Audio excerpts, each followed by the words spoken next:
Good morning. It's 7 a.m. on Monday, May 15th. Today in Baton Rouge, expect cloudy skies with a high of 91. Coming up on OTB, presented by All-Star Toyota, we have a new edition of Weekend Winners at 8 a.m. You can follow today's show on Twitter, Instagram, and TikTok at OTB_ESPN, or catch us on YouTube at the 104.5 ESPN channel and subscribe for daily content. Hour number 1 of Off the Bench, live from the Mercedes-Benz of Baton Rouge studio, starts now. Let we go! All-Star Toyota presents Off the Bench with Jacob Hester and T-Bob Hebert. Yeah! Off the Bench with Hester and T-Bob. Hey, P, they said I gotta come off the bench. All-Star Toyota presents Off the Bench with Hester and T-Bob. Yo, yo, yo.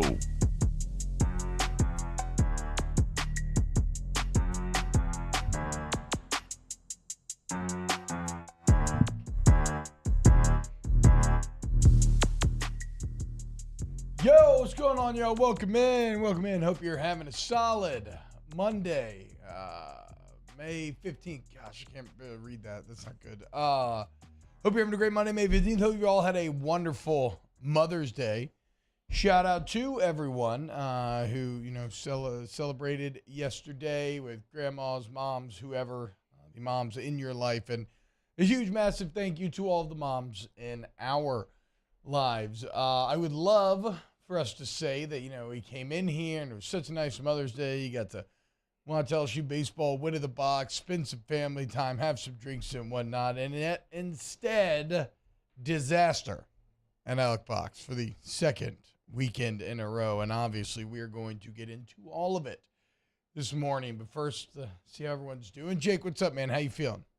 Feeling good, feeling okay. I wouldn't say 2 weeks in a row disaster. I'd say this was a epic collapse disaster. Like last weekend felt different on the road. And I know we're going to get into it, but this one feels different because that's on. Yeah, it's on the road.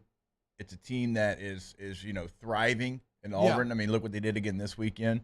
There is no excuse for what happened this weekend. Yeah, just a complete and utter collapse. We'll get into it. Mario, what's up, man? How you feeling today? Feeling good, man. Kind of pumped for Musso at the box. Not going to lie. Should be an interesting show today. Oh, yeah, he's going to be melty. Taylor, what's up, dude? He has a Man, feeling good. Y'all's corgi was wrong. Yeah. I was a little happy about that. My guy Jason Tatum won. Happy about the Lakers winning. No, happy Taylor about the hates corgis, corgi man. being wrong. How can you be happy about the Lakers winning and then say my guy Jason Tatum? I like Jason Tatum. Two things should be at odds with one another. I don't how like you the could Lakers. Possibly like a Boston Celtic. I hate the Celtics. I hate all Boston teams.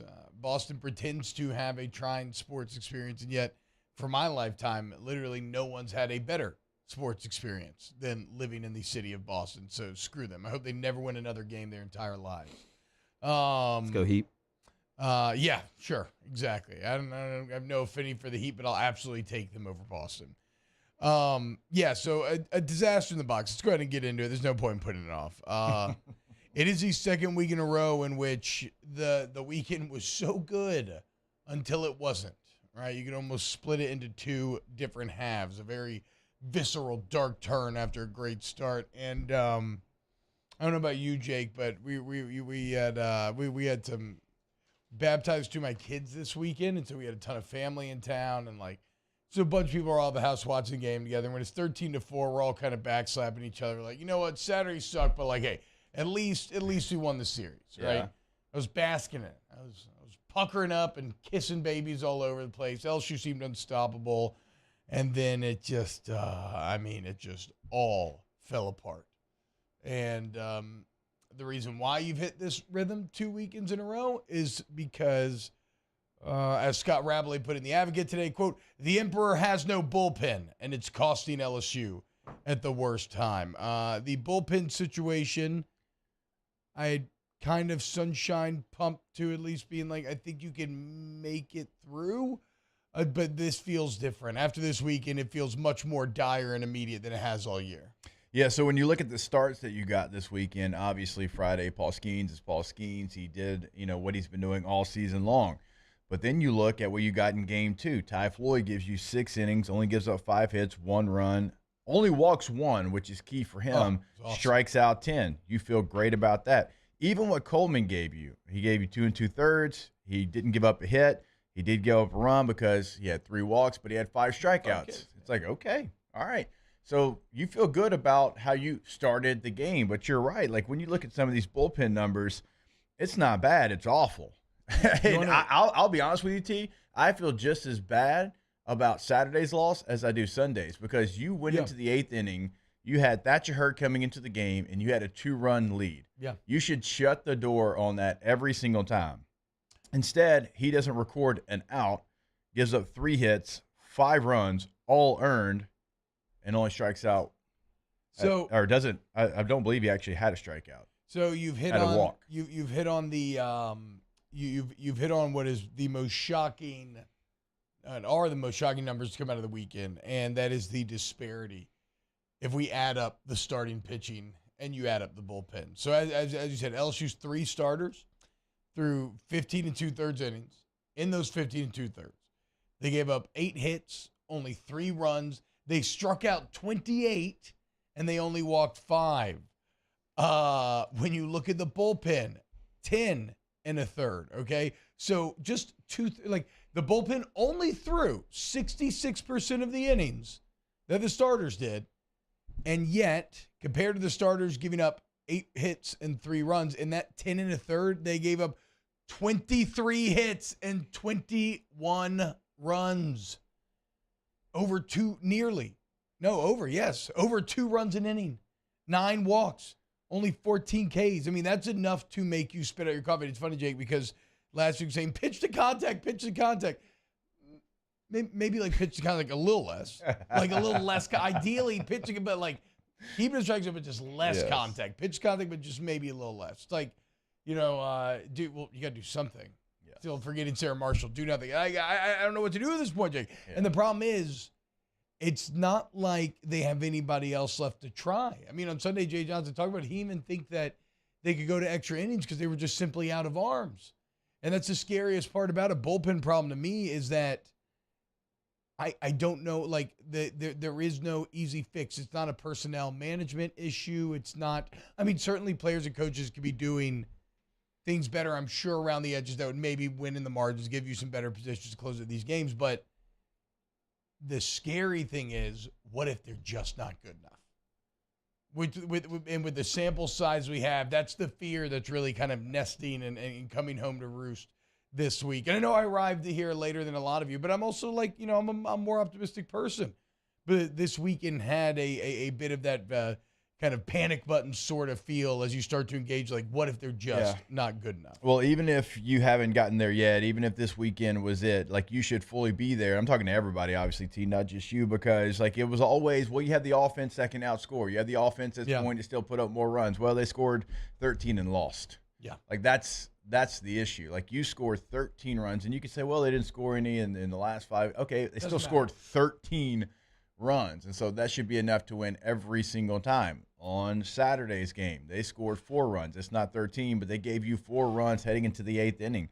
So the offense was doing its job.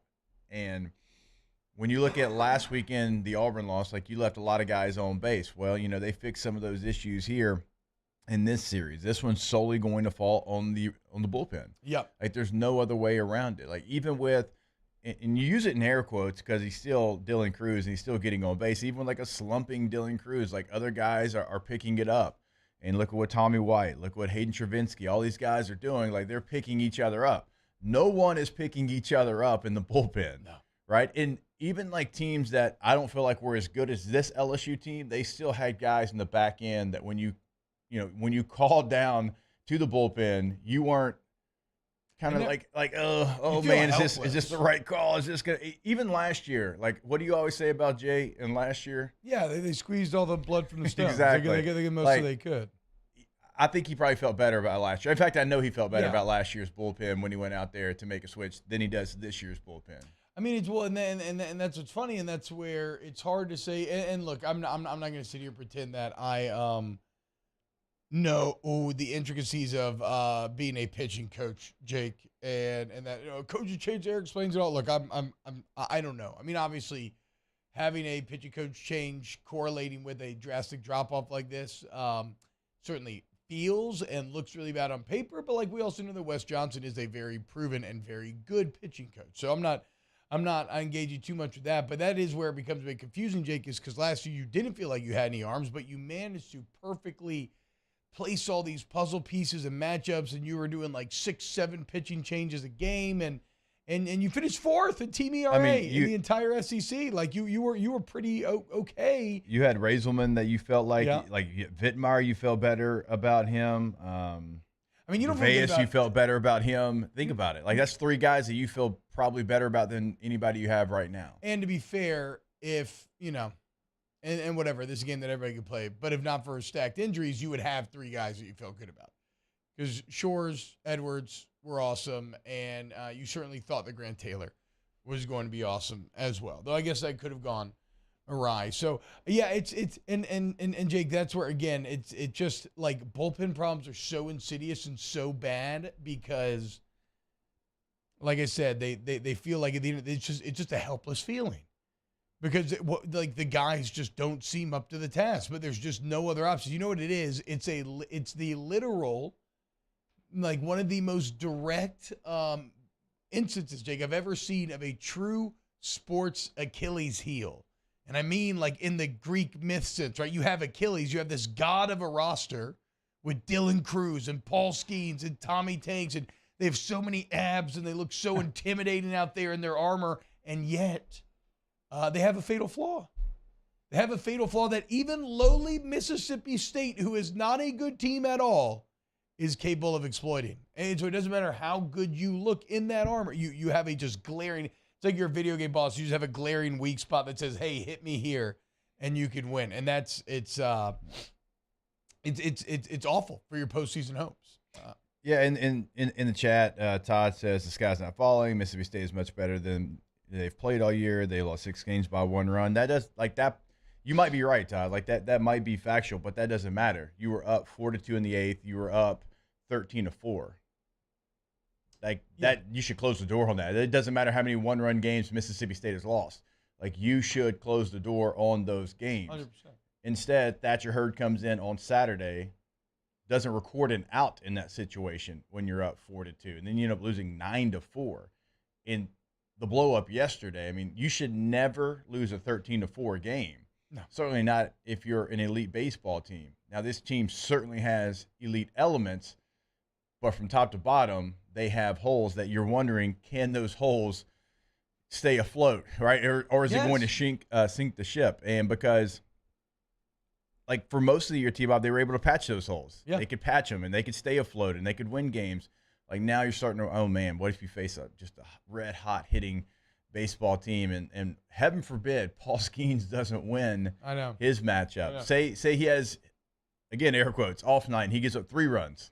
I was going to say, think about how even though it seems like most teams are probably going to adopt these just give up on Friday strategy, but think about Jake in a regional situation. Skeens loses game 1, just doesn't, like you're immediately panicked, like running around on fire type of panic. And, or if you don't pitch him, say you don't pitch in game 1. Like, well, okay, even super regional. Well, but say you don't pitch him though, and you lose game 1, and it's like, oh man, Skeens has got to be Skeens. Yeah. Or then you're in that same situation. So, but again, going back, like all of this is going to lose what Ty Floyd did.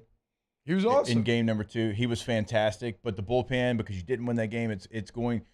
That is an encouraging sign. The fact that he went out there and he did it again. It's not been perfect. In a row now where it's been awesome. I know it's not. It's just, or I guess last week kind of did fall apart. It's not been perfect. Yeah, but to your point, like he had the Ole Miss game and then the Auburn game. It was deep into that game before he kind of imploded there, but that's going to get lost in it. But that is encouraging, the fact that you got another good start. Like the starts this week were not the issue. It was solely the bullpen.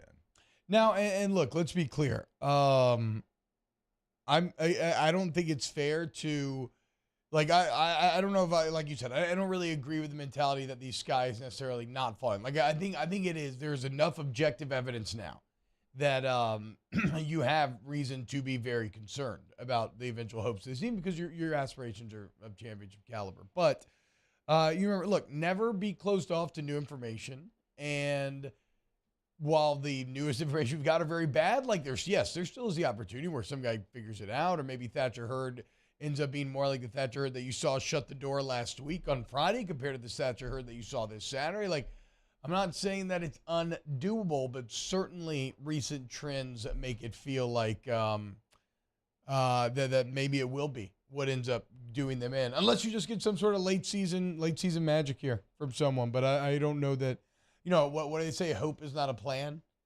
And I know they got a plan in that building. It's just a question of whether or not it'll work out. All right, look, coming up next, we're going to get to a lot of your comments. You go to youtube.com/1045 ESPN, hop in the Value Ford YouTube chat.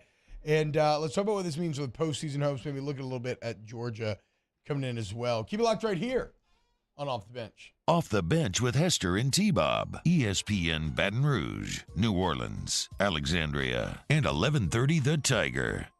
Get Gordon and get it done.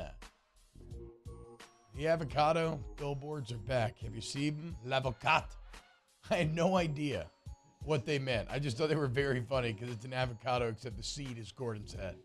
Apparently that's a French word for lawyer. How about that? Okay. And if you need someone who is gonna, I love avocados. I don't know. Look, if you need someone who's gonna fight for you, Gordon McKernan, 225-888-8888. Get Gordon and get it done today. Go to getgordon.com to get it done today.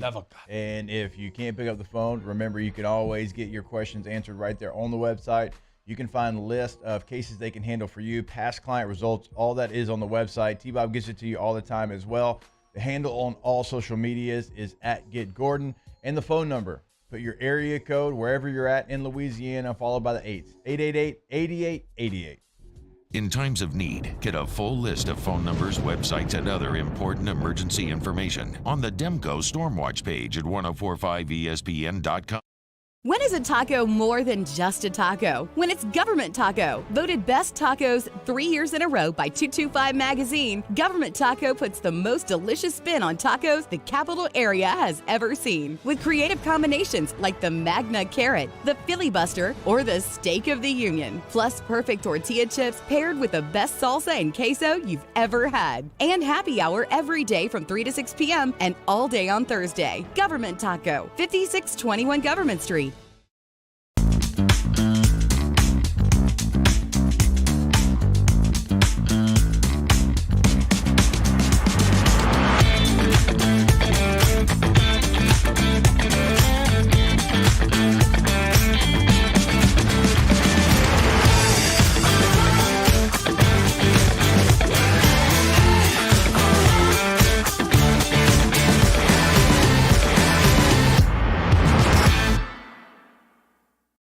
Gulf Coast Office Products is a nationally recognized Savin office equipment dealer based right here in Louisiana. Over 100 employees strong, Gulf Coast has the boots on the ground to support all vertical markets, from education, engineering, legal, and finance. With the latest in office technology, from desktop to production segment units, Gulf Coast and Savin have the perfect fit for you. Call 225-756-2644. That's 756-2644 for Gulf Coast Office Products. I've been doing business with Luba for 25 years. They're dependable, trustworthy. It's just the attention to detail with our clients. Our folks have years and years of experience. They're highly trained professionals, but many companies have that asset. What I'd like to think makes Luba a bit different is that we use those talents in a way that truly is dedicated to serving the needs of the folks who depend on us.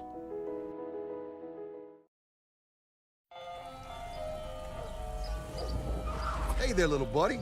What's the matter? What's the matter? My windows, siding, and my door. That's what's the matter. Relief Windows can fix all of that. I got you.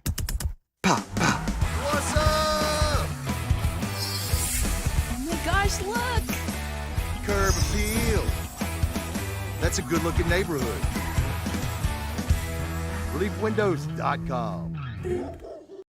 Hey, what's up, y'all? It's that time again. It's heating up. Your boat's getting ready to come out and spend all summer on the water. It's time to take your boat to the next level. with front-to-back boat service, where if you want an incredible custom speaker install, it's going to blow people away in the water, that's there for you. You want an HD sonar where you can see the fish under the water before you cast, beat all your friends, that's there for you at front-to-back boat service. So don't put it off.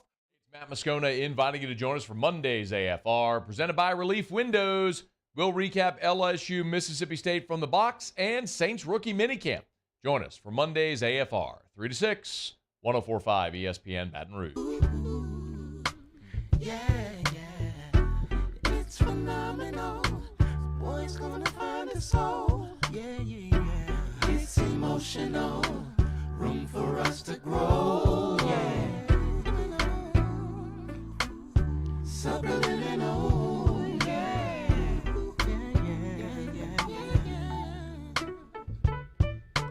Yours is all that you wanna be. All-Star Toyota presents Off the Bench with Hester and T-Bob. ESPN Baton Rouge, New Orleans, Alexandria, and 1130 The Tiger. What's happening, y'all? Welcome back to OTB. We're just, processing. Tough weekend. Hope everyone made it out of Mother's Day doing well. I myself had a big bounce back year. I think my wife almost divorced me after last year, which is like, you know what? It's a good call. I didn't do a very good job. But passed with flying colors yesterday. So how did you do, Jake? I feel like I did okay. See, I did get Katie's big main gift before Mother's Day. Nice. She always feels good. Yeah, it does. It does feel good, but I never feel like you got to do something that day too. It can be small. It can certainly be small, but you just got to give attention to the day. And so, you'd already given her the gift pre-Mother's Day. Yeah. Okay, that's different. I thought you meant you just had. I thought you had to wrap safely. No. She wants something. I think it's for Harlow's nursery, but she wanted something. So, but you still got to do something. On that day. 100%. Yeah, for sure. If you give it before, it doesn't count. So, I got our small orchid. She's very into plants, and so got that. Took care of all the meals for the day. Yeah. Even though Memphis did have an indoor soccer game, which she wanted to go to, we went to as a family. Took the boys to the pool so she could relax for a little bit, and for 2 hours I saw the boys pull WWE moves in the pool. What's the new finisher that they're always doing? They're still doing RKO. Really? I mean, out of nowhere. Randy Orton, how many times I heard that? Yeah. Iconic move. Iconic meme, for sure. Marty, what about you? How's Mother's Day? How's the anniversary? It was good. Anniversary was great. Shout out Sarah. We had a great weekend. Went out to eat. And then I think I executed a pretty good Mother's Day myself for Sarah, who is a mother. Yeah, heck yeah. So successful weekend for your boy. Shout out to Sarah for a year together. Nice. Hey, a year already. A year, man. Yeah. Wow, congrats. Thank you. Appreciate that, y'all. She still hasn't found any of the bodies or anything? I never said that. Oh. We've been together. Hey, look, man, you got to find a partner in crime, right? Partner in life. Yeah, I mean, if you've ever watched You on Netflix. It's the only way to make it work. What about you, Terry? Last one, then we'll get back to lamenting LSU. Yeah, it was good. Believe it or not, something joyous in my life. Yes. Believe it or not, my mom wanted to go on a swamp tour yesterday, so that's what we did. We went up to Honey Island Swamp in Slidell. Did a 2-hour swamp tour. It's pretty cool. What in Walker, Louisiana? I love that. Right? What do you? Nice. So I guess I just always picture I don't know, maybe I'm taking it for granted. Yeah, maybe I would really enjoy a swamp tour. I just always feel like it's for people who have never been in swampy areas to be like, oh, come check it out. So did you, as a Louisiana, LP native? I mean, it was stuff we had seen before, but it was more about getting on the boat, getting in the water, that type of thing. Went out to Slidell, ate out there, so it was a good day. Hell yeah, man, that's sick. That's very cool. All right, let's get to some of y'all's comments about this weekend. YouTube.com/1045 ESPN. Roy Kitt says, I don't know what felt worse, watching the LSU game on Sunday or seeing my wife's reaction to the expensive necklace I bought her for Mother's Day. Roy, no. Bro, I feel that, brother. I don't buy jewelry. Because I don't know what's cool. The gifts are hard. I don't know what's cool. Especially when you spend a lot of money on them. Yeah, it's terrifying. Because what if you're gonna buy something stupid and they don't want to return it because they think that I don't know that they don't want, I don't know. I hate it. I don't buy jewelry for that reason, Roy.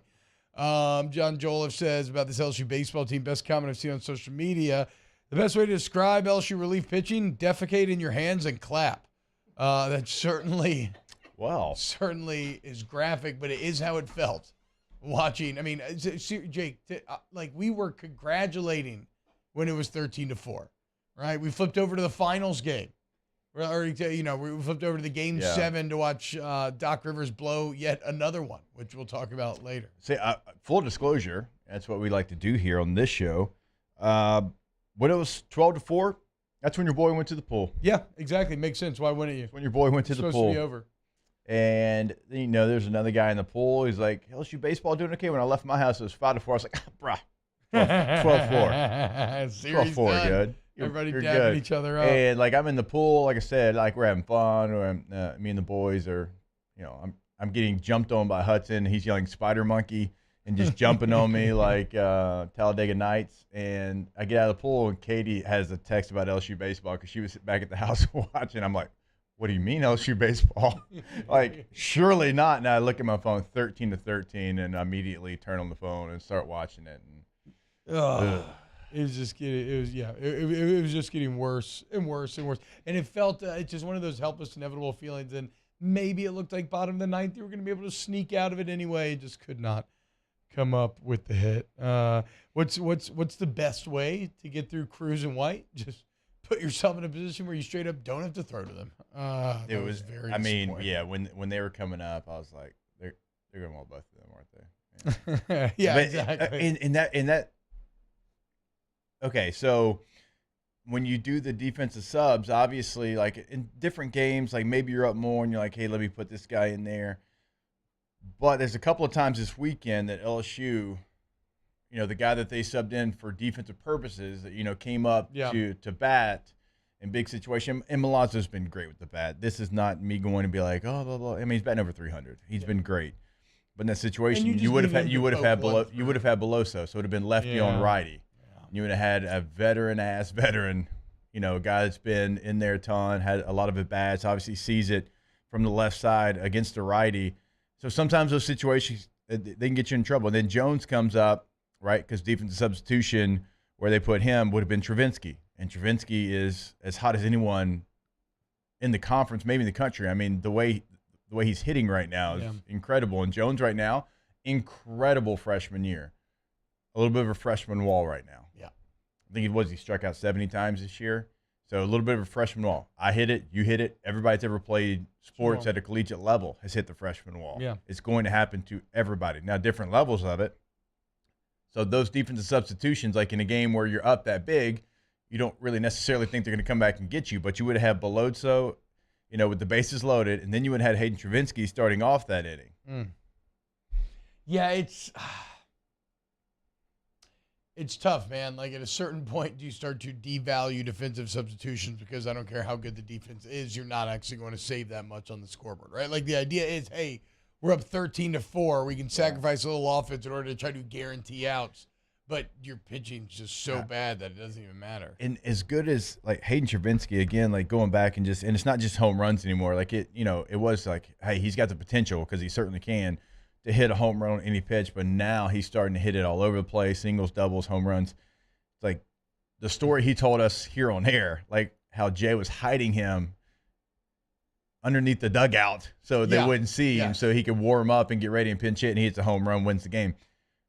Like if you're going to sub him out defensively, I wonder if they start holding on to him for that reason in the postseason. Like, hey, you're really good. You're getting his hits almost every time. You're hitting a home run every 8 at-bats. But maybe we save you for a big situation. I wonder if that changes anything. I mean, I don't know. I'm just trying to think of situations that they've put themselves in and what their thought process is. I'll be honest with you. I'm playing Hayden Travinsky the entire game. Yeah. Every game? Is every game? I mean, Milazzo's deserved time for sure. I'm not saying he doesn't. But with the way he's hitting right now. And then if the hitting changes, then you kind of go back to your rotation. Yeah, I mean, you certainly, like you said, it's hard not to. Because again, Milazzo is what like would have happened. The way he's hitting, like he deserves to get some time. But like you got to be creative, you got to find ways because obviously there's a couple situations that have come up. Exactly, it's like you said, it's not as much that Milazzo's up in that part because like all you need is a single, and he's been great at that. But it is that if Kate Beloso would have been up, which would have been, you just would have felt way better about that. Kate's been clutch. He's been excellent all year long. So I look, the sky, like we said, I understand starting to panic, and I think you're well warranted to, like we laid out. I don't agree with a lot of the, Jay Johnson isn't built for this. Jay Johnson can't get good pitches. But I'm not going that far. That, I think, is too reactionary. That is a step too far. I still firmly believe that Jay Johnson was the best coaches in the entire country and has done an incredible job putting together this roster. Unfortunately, I just don't know if they're going to be able to fix the bullpen. We'll have to wait and see. Okay, what does it mean for postseason hopes now? You're 17-9 in conference. You're a game and a half behind Arkansas. Your RPI is still 5th in the country, Jake. If you get to 19 wins, you're going to be guaranteed national seed, right? Yeah, I think so. Yeah, like if you get to 19 wins, without it would be a 19-10 instead of 20-10 because the game that you had to cancel. With your RPI, your strength schedule, everything, like you're going to be a national seed. So the bottom line is you need to take 2 or 3 off of UGA this weekend, and it's a UGA team that just got swept by Mizzou. Unfortunately, that's created a bit of a desperation for the Bulldogs as their own postseason hopes, which were kind of, on the fence, that Mizzou sweep pretty much makes it to where now, if they want to make it, they have to beat LSU in this series in Athens next week. So you're not going to get some UGA team that has just completely given up. You're still getting a team that's fighting for someone. And although I would love to enter this game kind of cockily because UGA has not been good the last 2 series, the matchups look incredible on paper only for you to lose those series. So, I feel much less comfortable than I ever thought that I would have going into the series. Yeah, and you and I have always kind of been like, hey, you can't just throw sweep. Like, that's things you can't do in the SEC, and I think we've obviously seen recently why you can't say that and to assume.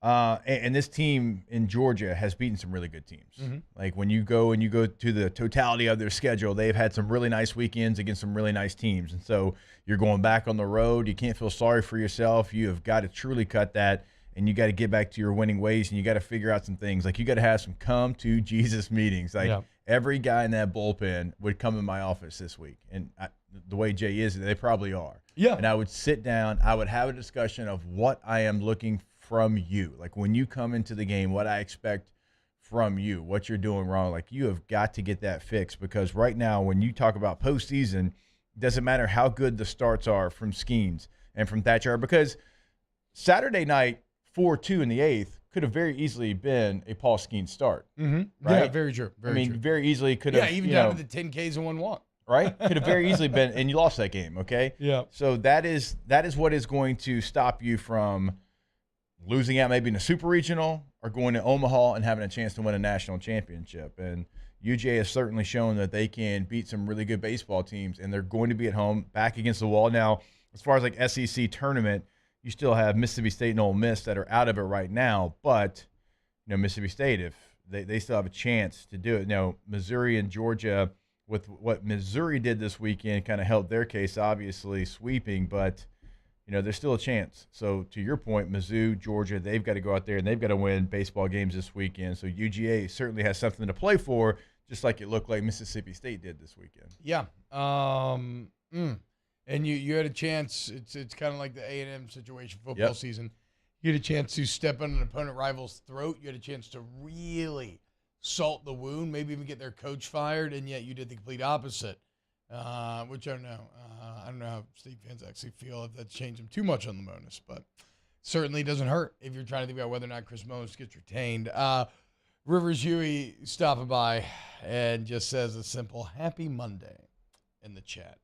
That's got to be the most It's us versus passively loaded happy Monday I've ever read in my entire life. I don't actually think you're wishing anyone a happy Monday at all. God, that is there's a lot of subtext there. All right, when we get back, let's kind of wrap up the baseball conversation. We'll keep moving. We got weekend winners, ton of other stuff to get to. So keep it locked here on OTB. Off the Bench with Hester and T-Bob. Go to ITI Technical College, iticollege.edu. ITI Technical College. It is a beautiful campus right there off of Airline Highway.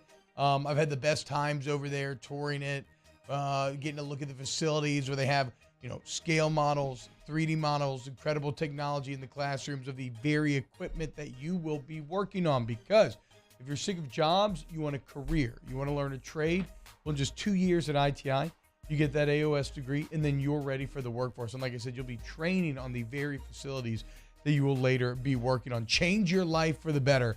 ITIcollege.edu. Here is that phone number to speak with admissions, 225-267-8003. Remember, like, they're going to work with you. If you have something going on, you're like, hey, man, this is too full-time, I can't make it happen. They can't make it happen.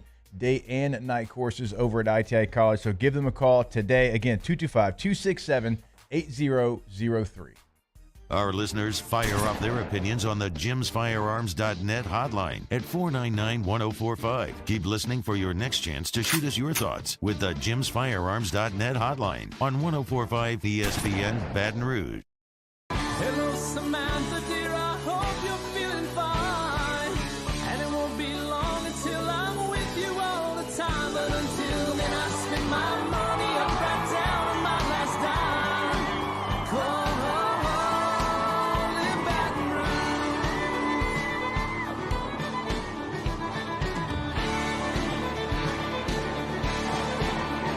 I'm ready, what you put me on through. Gotta send my love down to When is a taco more than just a taco? When it's Government Taco. Voted best tacos 3 years in a row by 225 Magazine, Government Taco puts the most delicious spin on tacos the capital area has ever seen. With creative combinations like the Magna Carrot, the Filibuster, or the Steak of the Union. Plus perfect tortilla chips paired with the best salsa and queso you've ever had. And happy hour every day from 3 to 6 p.m. and all day on Thursday. Government Taco, 5621 Government Street. Gulf Coast Office Products is a nationally recognized Savin office equipment dealer based right here in Louisiana. Over 100 employees strong, Gulf Coast has the boots on the ground to support all vertical markets, from education, engineering, legal, and finance. With the latest in office technology, from desktop to production segment units, Gulf Coast and Savin have the perfect fit for you. Call 225-756-2644. That's 756-2644 for Gulf Coast Office Products. I've been doing business with Luba for 25 years. They're dependable, trustworthy. It's just the attention to detail with our clients. Our folks have years and years of experience. They're highly trained professionals. But many companies have that asset. What I'd like to think makes Luba a bit different is that we use those talents in a way that truly is dedicated to serving the needs of the folks who depend on us.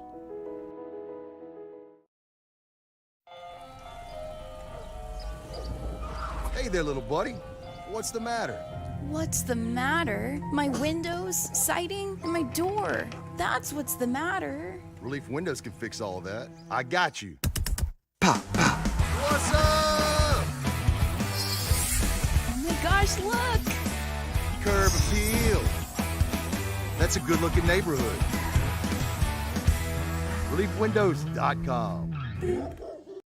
Hey, what's up, y'all? It's that time again. It's heating up. Your boat's getting ready to come out and spend all summer on the water. It's time to take your boat to the next level with front-to-back boat service, where if you want an incredible custom speaker install, it's going to blow people away in the water, that's there for you. You want an HD sonar where you can see the fish under the water before you cast, beat all your friends, that's there for you at front-to-back boat service. So don't put it off. We got Jimmy Ott and Charles Hannegriff for the Monday edition of Game Time. We're live from Six Rings Baseball Academy in Covington. It's Game Time, 6 to 8 p.m. Monday on 104.5 ESPN Baton Rouge.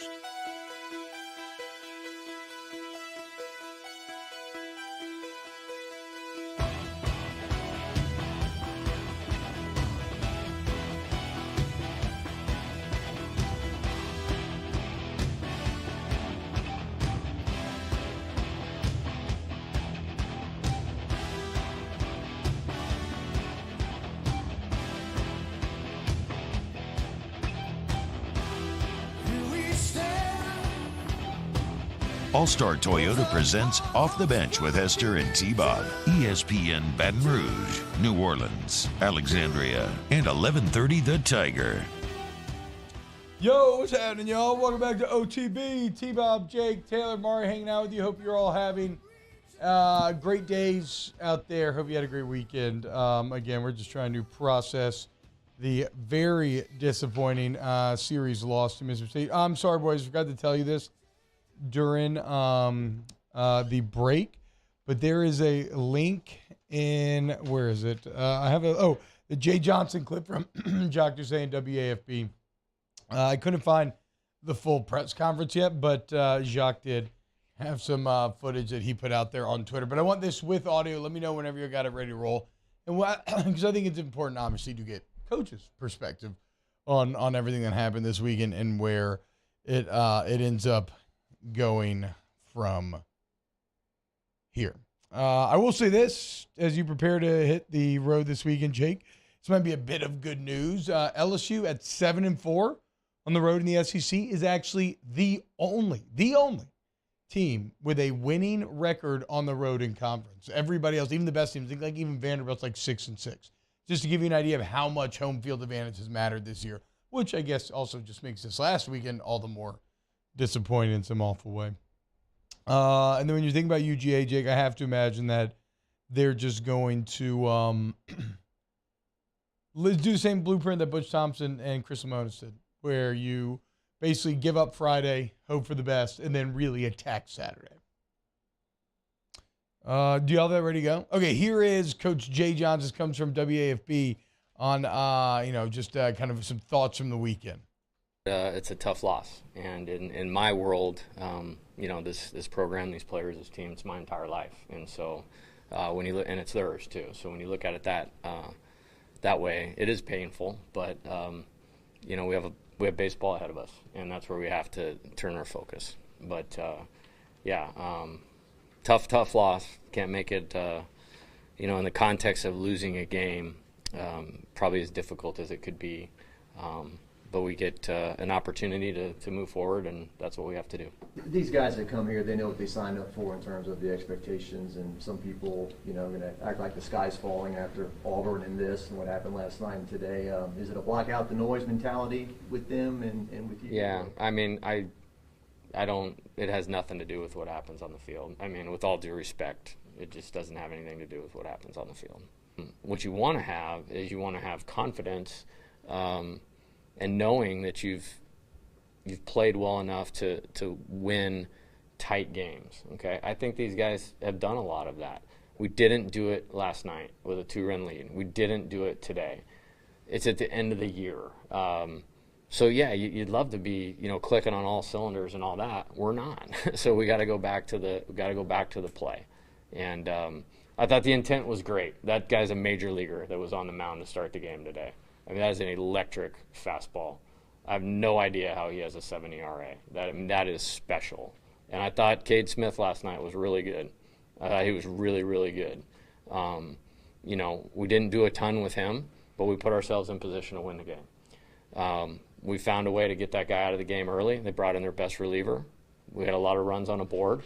And you want to finish those off. The reality of it is we still needed to play well Tuesday and next weekend in the SEC tournament, and then in the postseason. So some pretty honest answers there. As like you said, this part of the year we're supposed to be clicking on all cylinders, and right now they just are not. What was your reaction to hear? Did Jay say anything that stood out to you there? It does have a different demeanor than last week. I think you can tell, he was a little bit more disappointed last week. I think that last week was your first series loss, first back-to-back games, and that series went differently than this one did. There were still troublesome things, but it did go different than this one. Having a loss like this, and really back-to-back losses, because the runs are different, but if I'm an LSU coach, player, I'm as disappointed in Saturday's loss as I am Sunday's. And I know that might sound crazy because you're up 13-4, but you had the momentum in that series. You're up 4-2. You did everything you had to do to get to that point, and then not to record an out for Thatcher Hurd. That's demoralizing as well. You as a former player, you know that, T.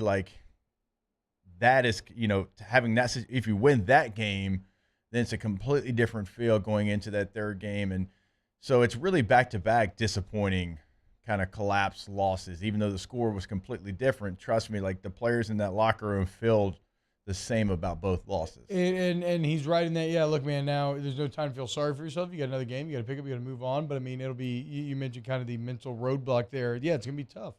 How does Hurd move on from that and try to recapture how good he looked 2 weeks ago on Friday night. Like, it's just it's not that easy when you have such a bad outing, and the fact that and I'm not, it's plenty of guys not just hurt here, but when you had such a bad outing and you can kind of look back on the fact that, okay, I cost my team a game, that's tough to process. And it's tough to be confident the next time when you go back out there on the mound that it won't happen again. So we're gonna see if what this coaching staff and team can try to squeeze out of this, and who's gonna step up and maybe try to make something happen. Because again, this looks like a massive, glaring, fatal flaw of this team right now. I would have liked to see Thatcher Hurd get another opportunity, maybe to come in that game yesterday, just for his psyche, to try to get him going, because he does still feel like he is going to be a big reason why, or a big reason why not here late in this season. Sure. And when you look at how many pitches did he throw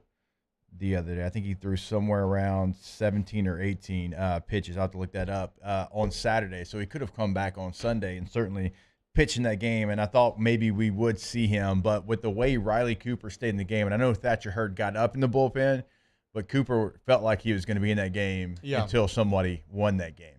Yeah, and Hurd also was literally the last arm that they had available. So disappointing. All right, that's enough of baseball talk. We'll see again where this week goes. Big one coming up against Georgia, though.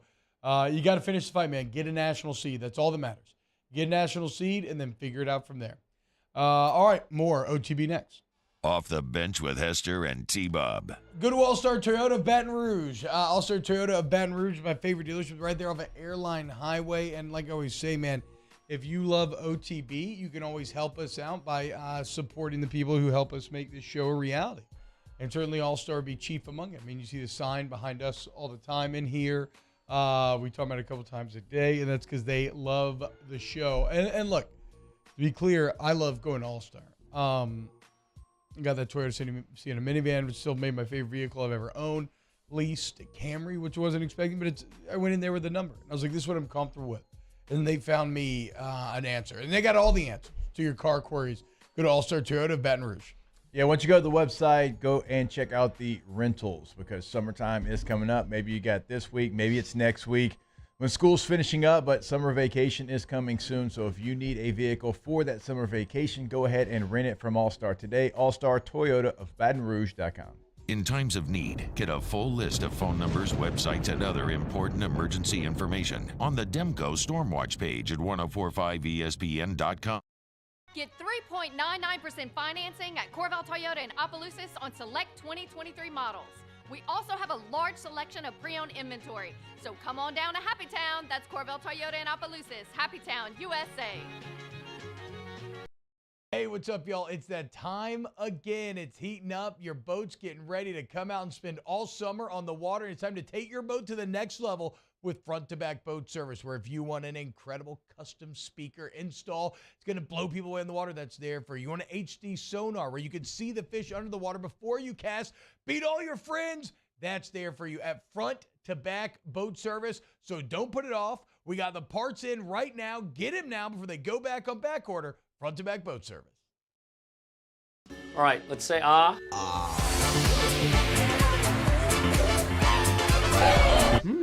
Where'd my spotlight go? Super weird, but we can take care of it.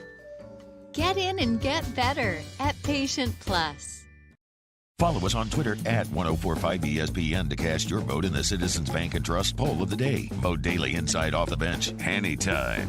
Hunt Palmer. And after further review, Citizens Bank and Trust brings you the poll of the day via Twitter at 1045ESPN.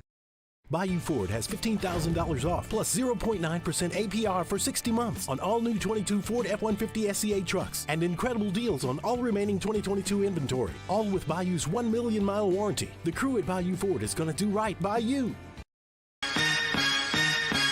Turn my music high, high, high, high, yeah. You don't know what you're doing. Sure I do. I'm from the streets where the hood can swallow on me. Bullets will follow on me. There's so much that you could run the slalom. And cops comb this top to bottom. They say that we are prone to violence, but it's home sweet home. With personalities clashing, chrome meets chrome. Prices up and down like it's Wall Street. When is a taco more than just a taco? When it's Government Taco. Voted best tacos 3 years in a row by 225 Magazine, Government Taco puts the most delicious spin on tacos the capital area has ever seen. With creative combinations like the Magna Carrot, the Filibuster, or the Steak of the Union. Plus perfect tortilla chips paired with the best salsa and queso you've ever had. And happy hour every day from 3 to 6 p.m. and all day on Thursday. Government Taco, 5621 Government Street. Gulf Coast Office Products is a nationally recognized Savin office equipment dealer based right here in Louisiana. Over 100 employees strong, Gulf Coast has the boots on the ground to support all vertical markets, from education, engineering, legal, and finance. With the latest in office technology, from desktop to production segment units, Gulf Coast and Savin have the perfect fit for you. Call 225-756-2640. Join us for the Monday edition of Hanny Time as we take a look back at LSU's 3-game series with Mississippi State and on to the final week of the regular season in college baseball. Hanny Time, noon weekdays, 104.5 ESPN Baton Rouge.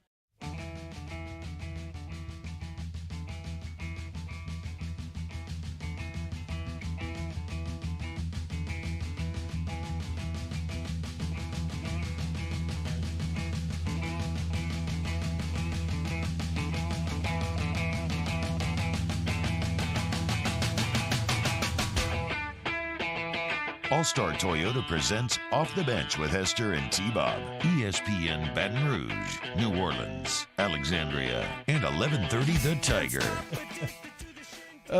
So Champ is always a great in the chat. He's part troll, part does actually know a lot of baseball. I guess a lot of times he'll speak with a bit of a lot of sarcasm kind of laced into it, but it is representative of actually how a lot of people feel. And so all this is ridiculous, but I bet you there's actually a lot of people that think this is legitimate. Call a spade and cut ties. Jay isn't the answer. Maybe Skip would come back to right the ship for a couple seasons and handpick someone to replace him. Like, there is a Tiger droppings thread out there that I'm sure that is sincere in typing that sentence out. He then follows it up with, why can't Paul Skeens pitch Friday and close Sunday? Yeah, how about that? Figure it out. Avo Marzwanian, Jake says, getting in late today. Did y'all talk about Wes Johnson? I mean, again, I touched on it in that, like, I don't know that I know pitching well enough to critique a pitching coach in that way. Correlation is bad, like I said, but it's bad all around the SC. I mean, what do you think, Jake? Do you have a Wes Johnson take? I know a lot of people that know baseball far better than I have complained about the pitch selection and throwing breaking balls in certain situations and certain counts. I mean, if we want to sit here and we want to maybe, the Bryce Collins breaking balls have become a bit of a bit of a trigger point for me. Yes, do the analytics of it, but it's. Like, the starting pitching has, again, like, there's been great moments. Like, you're waiting for that great moment from the bullpen. Something does have to happen. I mean, there's no question about that. Like, something has to change, has to work. You have to, pitch backwards, do something. Like, the sequence has to be different. So, I mean, yeah, if we sat here and we did the analytics of it, maybe you could come up with something, but it doesn't take a baseball genius to say, hey, maybe let's do this, let's try that, this isn't working. And certainly they're having those conversations, but you just don't want it to be too little too late in some of those adjustments that you make. And look, while yes, correlation between last year and this year and all the numbers going up does correlate with Wes Johnson becoming LSU's pitching coach, but as we always talk about, correlation does not always equal causation. And when you look, Jake, it's not just at LSU. SEC pitching team ERA totals in 2014, it was a 3.23. It's gone up every single year, jumping all the way up to 4.56 last year. Now a full half-run jump this year, which is easily the most drastic jump on this chart, outside of 14 to 15. But from 4.5 runs last year to now a 5, an average team ERA of 5 in the SEC. And Mark Etheridge, who does my favorite kind of SEC whole wrap-ups on D1Baseball.com, kind of dove into some of the numbers. And it just seems like, Jake, look, walks are up slightly, average up slightly, defense is steady, doubles are steady. There's one thing that's exploded, and it's just home runs. and maybe it's just a changing sign of the game, but just 5% of hits in 2014, Jake, just 5% were home runs. This year, 17%. So you're talking about going from a 1 in 20 chance of the ball's hit to now a 1 in 5. So I don't like, is this changed? Is it baseball? Is it juice? I don't know, but home runs are defining this year in college baseball. No, they certainly are. And, I mean, LSU, take a look at what they've done. I mean, it's everywhere. It's everywhere around college baseball. And so it is funny, like, pitch to contact, bro. Yeah, maybe try not. to do that, Maybe and a little the less. ball's leaving the yard. You got to do something. Yeah, just, no competitive pitches. And then it becomes a situation, if you're giving up more runs, well, guess what? Then your arms run out faster, and it's like a vicious cycle where it just builds upon itself. Hour 2, weekend winners. Get on up. Get your weekend winners in the chat. OTB. Off the bench with Hester and T-Buck. Bayou Ford has $15,000 off plus 0.9% APR for 60 months on all new 22 Ford F-150 SCA trucks and incredible deals on all remaining 2022 inventory. All with Bayou's 1 million mile warranty. The crew at Bayou Ford is going to do right by you.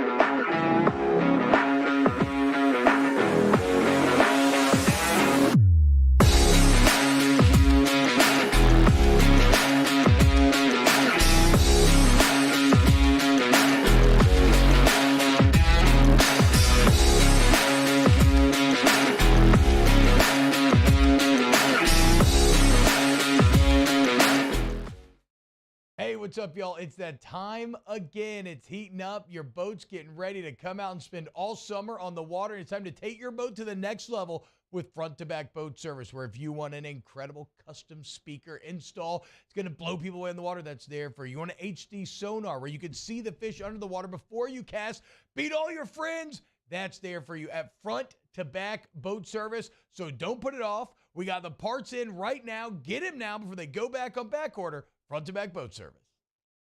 When is a taco more than just a taco? When it's Government Taco. Voted best tacos 3 years in a row by 225 Magazine, Government Taco puts the most delicious spin on tacos the capital area has ever seen. With creative combinations like the Magna Carrot, the Filibuster, or the Steak of the Union. Plus perfect tortilla chips paired with the best salsa and queso you've ever had. And happy hour every day from 3 to 6 p.m. and all day on Thursday. Government Taco, 5621 Government Street. Gulf Coast Office Products is a nationally recognized Savin office equipment dealer based right here in Louisiana. Over 100 employees strong, Gulf Coast has the boots on the ground to support all vertical markets, from education, engineering, legal, and finance. With the latest in office technology, from desktop to production segment units, Gulf Coast and Savin have the perfect fit for you. Call 225-756-2644. That's 756-2644 for Gulf Coast Office Products. I've been doing business with Luba for 25 years. They're dependable, trustworthy. It's just the attention to detail with our clients. Our folks have years and years of experience. They're highly trained professionals. But many companies have that asset. What I'd like to think makes Luba a bit different is that we use those talents in a way that truly is dedicated to serving the needs of the folks who depend on us. Follow us on Twitter at 1045ESPN to cast your vote in the Citizens Bank and Trust Poll of the Day. Vote daily inside Off the Bench, anytime. Hunt Palmer. And after further review, Citizens Bank and Trust brings you the Poll of the Day via Twitter at 1045ESPN.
Good morning, everybody.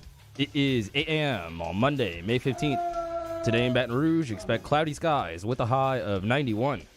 Coming up on OTB, presented by All-Star Toyota, we have a new edition of Weekend Winners coming up next. And Hold the Mayo, Devin Snow, joins the show at 9:15.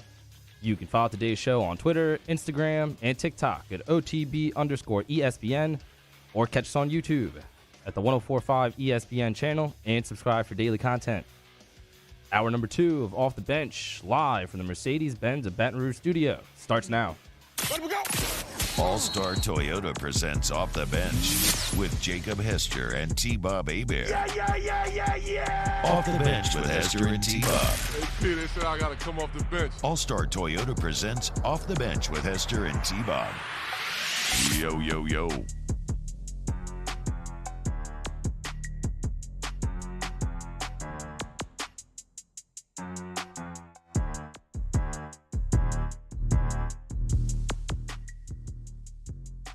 Happening, y'all. Welcome back to OTB. T-Bob explained this last week. Seriously, baseball is morphed from a finesse sport into a power sport. Skill isn't as important to pitching or hitting. Skill isn't as important in pitching or hitting, which I've heard a couple people kind of talking about. I mean, the hitting portion is obvious, right? We all know it's like strikeout or bust and everything. But I did see Alden Cartwright have an interesting tweet where he was maybe surmised that some of these struggles come from from these players being developed in environments, Jake, where it is all about throwing as hard as you possibly can, maybe versus developing some of the finer parts of pitching at a younger age. I don't know exactly how true that is. I do know that everybody's throwing harder, right? And everybody's hitting more home runs. So it is pretty undeniable, the kind of power base of the sport. Yeah, we had somebody from D1 Baseball on, I guess it was Thursday afternoon. And we were talking about that, and obviously we're talking to every team. He's like, I just don't understand. It's like, hey, throw harder. It's like you're throwing harder, but you're nowhere close to the zone.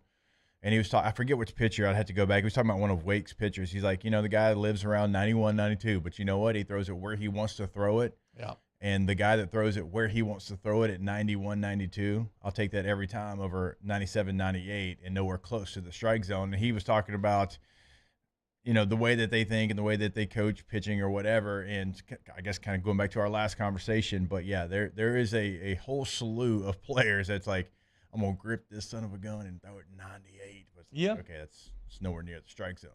And it's kind of interesting, but you're also going to see a situation where these top baseball players eventually and maybe you're already seeing some of this, but they're much more adept at hitting the fast guys, right?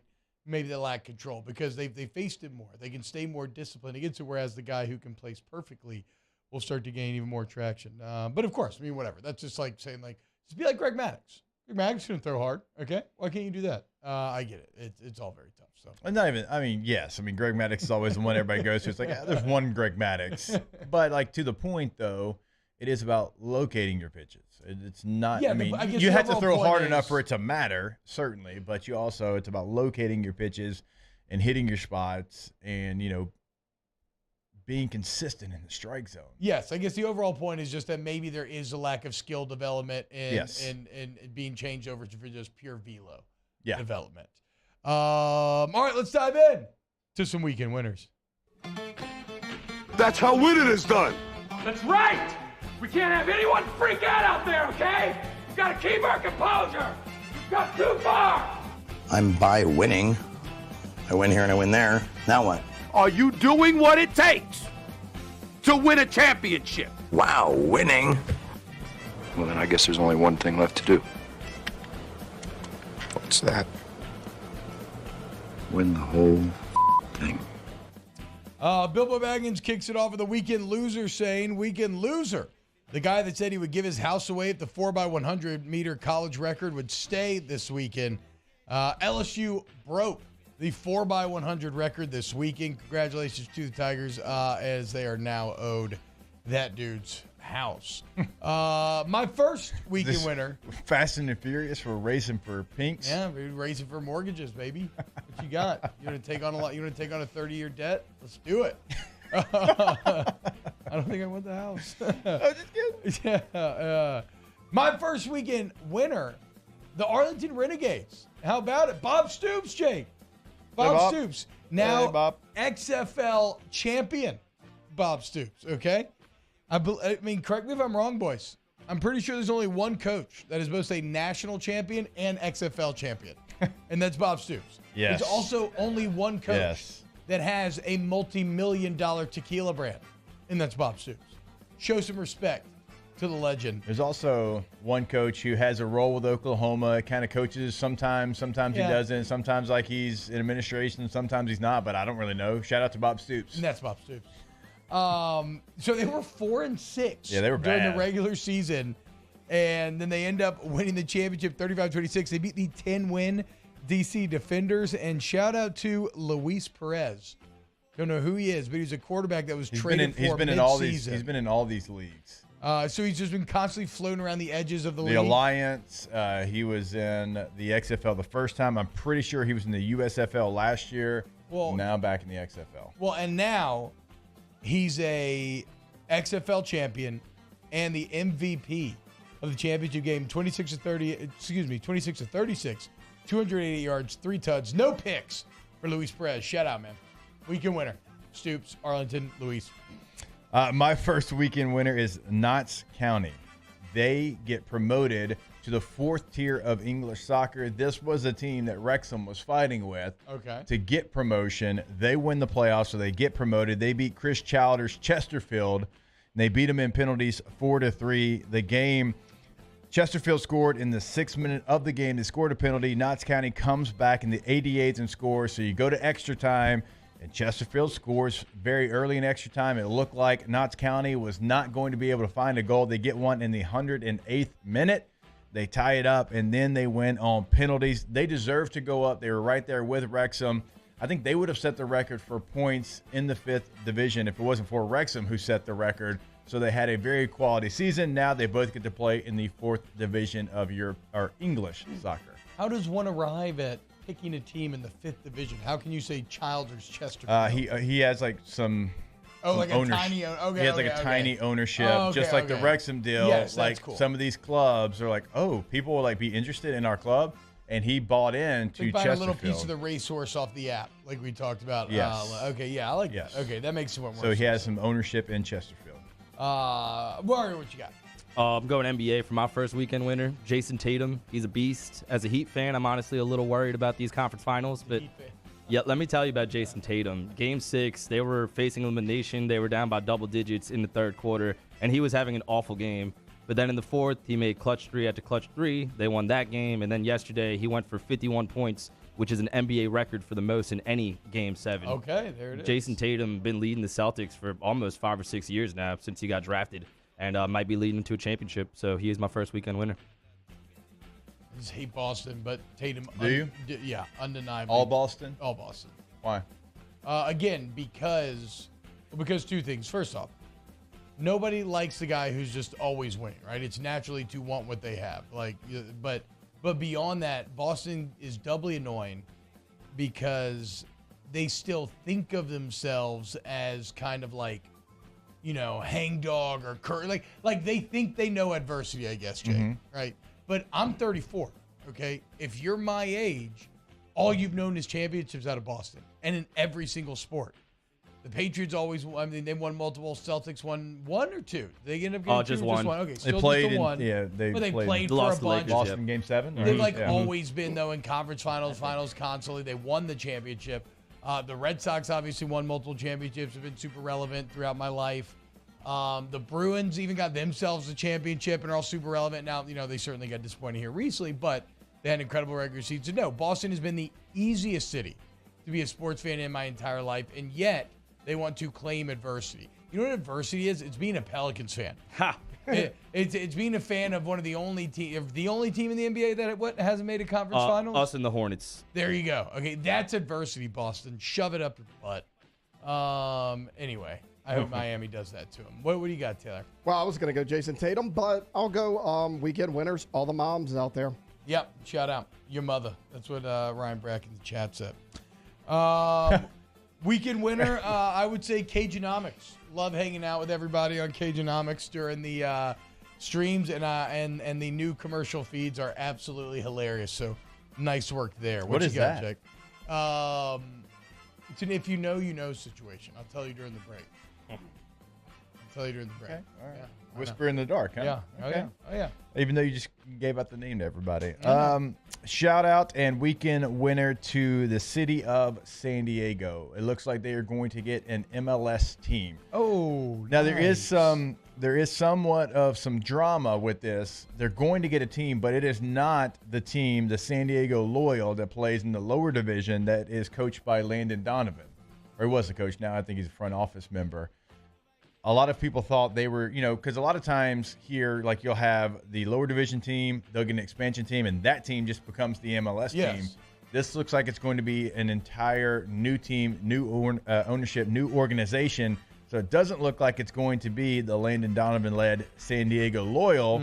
It's going to be a completely new team. Now, a lot of hope is that they can find a way to work together because obviously the Loyal would not be able to, a lot of people think, survive if you had a true MLS team in your city there. Of course, they play at Snapdragon, whereas San Diego State now plays. They bulldozed Qualcomm because, good God, it needed to be, and built a stadium there. So that's where the MLS team, the San Diego Wave, also play there, the women's league team. It would be very fun to have an MLS team, for sure. And San Diego deserves it. They're a bit of an inverse Boston. They've had a lot of sporting pain over the years. I mean, they only have, they have the Padres, the Clippers left, the Chargers left, and they're trying to get something. It's a city that deserves to have something. I agree. What do you got? What do you got there, Mario? So yeah. I don't think John Morant is a bad person. I think he is a reckless person. Love this qualifier. You could argue that he's a dumb person, and you could definitely argue that he has terrible friends. Devontae Pack has done nothing but put John Morant in terrible situations. He got in a fight with the Pacers during a game. I'm sure y'all saw that. Did you whole hear report. what happened after the game? Yes. Did you hear this, Jake? The Pacers team bus saw a laser in their bus. The security with the Pacers said that they were positive it came from a weapon, so it looked like John Morant's friends were trying to intimidate the Pacers. Yeah, so it couldn't be 100% confirmed, but after he gets in a fight for his boy, Devontae Pack, he's banned from Memphis Stadium for this. He gets into a fight with the players during the game. And then afterwards, a blacked out SUV is driving by the Pacers team bus, and there's a red laser coming out of it, pointing at the bus. But that's old news. He already answered. Old. He already answered to all that. He already served the 8-game suspension. He went to rehab 96 hours in Florida. Like, that was supposed to do something. And then he's on Instagram Live again this weekend with Devontae Pack. In fairness to Ja, it was Devontae's Instagram, not his. Well, but not if no fairness to Ja here, because watch the tape, Mario. Pack immediately hides the camera when he sees Ja got his gun out. Like, even Pack knows, bro, what are you doing? Exactly. Like, they're sitting there having fun, hanging out, and then Ja gets a gun out, and Pack immediately flips the camera and puts it against his shoulder because he's like, bro, what are you, come on, dog. It's terrible, man. We can turn this into a commentary about, like, mental health. I don't like how Ja was saying he was going through some stuff. He needed to, like, find himself and de-stress. I think he's just really reckless. I'm going to go ahead and make that accusation and assumption. And this is just terrible behavior. Like, he served the 8-game suspension the first time. I would think easily he's going to get double or triple that just so the NBA makes an example out of him. Like, you can't be this reckless. John Morant and his friend Pack, weekend losers for sure. And it's like, look, I'm not a big role model guy. Like, I used to love the Charles Barkley, like, I'm not a role model advertising campaign. But he's talking about, like, saying curse words and being petulant, okay? Like, I actually do, maybe I'm just old. I am old now, so maybe that is it too. But I am a little bit like, man, like, a lot of these kids are looking up to you, man. And it's just dumb. It's just dumb. It's just problems that you don't need. And they just keep popping up. I'm sure. The NBA's going to crack down hard, too. I mean, you can be talking about 20, 25 games potentially. Easily. And obviously that's going to affect the Grizzlies big time. That locker room is a big question mark right now for several reasons. And I'm sure Matt McMahon does not approve of Ja's behavior. No. Oh, God. That's funny. It's an outside way to get after McMahon. That's a nice little liver shot in there, Mario. You got anything? Yeah, I got a weekend loser. It involves the 76ers, and no, it's not Doc Rivers. Okay, because I'm doing Doc Rivers now. My weekend loser is going to be Joel Embiid. If you heard his post-game press conference, you'll know what I'm talking about. He said, me and James Harden cannot win by ourselves. That's why you play 5-on-5. Well, Tobias Harris, PJ Tucker, and Tyrese Maxey combined to shoot 50%.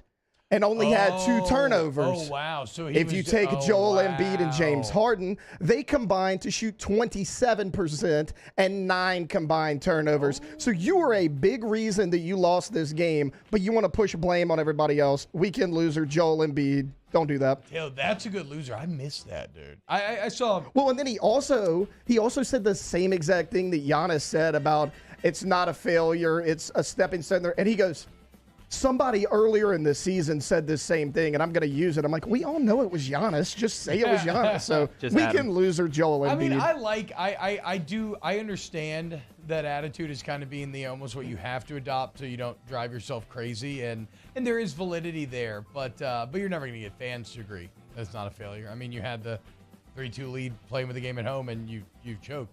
That line about the teammates, though, bro. Yeah, I mean, Jake, that's how you splinter that room, dude. Yeah, then you have portions like you're gonna have them separated, then you have the rest of the team separated. I mean, you could even go to Golden State, and now it's coming out like after Draymond punched Jordan Poole, like the old heads stuck together, the young guys stuck together. They didn't really hang out together on the road or trips or anything because after that moment, like you had to take a side. The older guys took Draymond's side, the younger guys took Jordan Poole's side.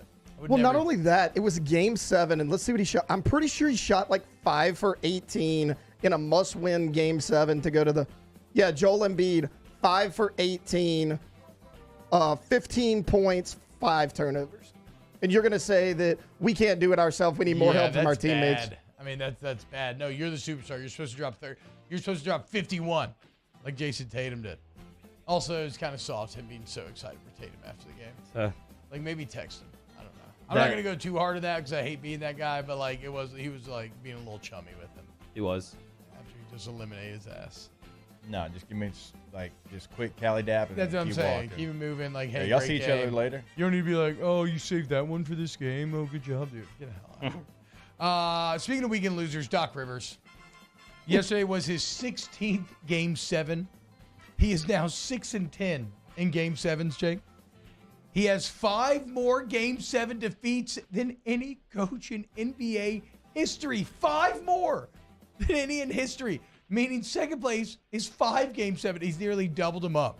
Nearly doubled. He is an insane outlier at this point. He hasn't won a Game 7 since 2015. And most damningly, he has lost 9 straight games with a chance to advance to the conference finals.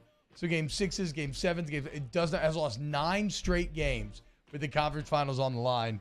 Doc Rivers, weekend loser. I was going to go Monty Williams, but I know we're going to save that for like a deeper discussion. We can dive into Monty next. Yeah, we can dive into Monty we can next. do that later. Weekend winner, a couple of guys, a couple of NFL quarterbacks. Justin Fields went back and graduated from Ohio State.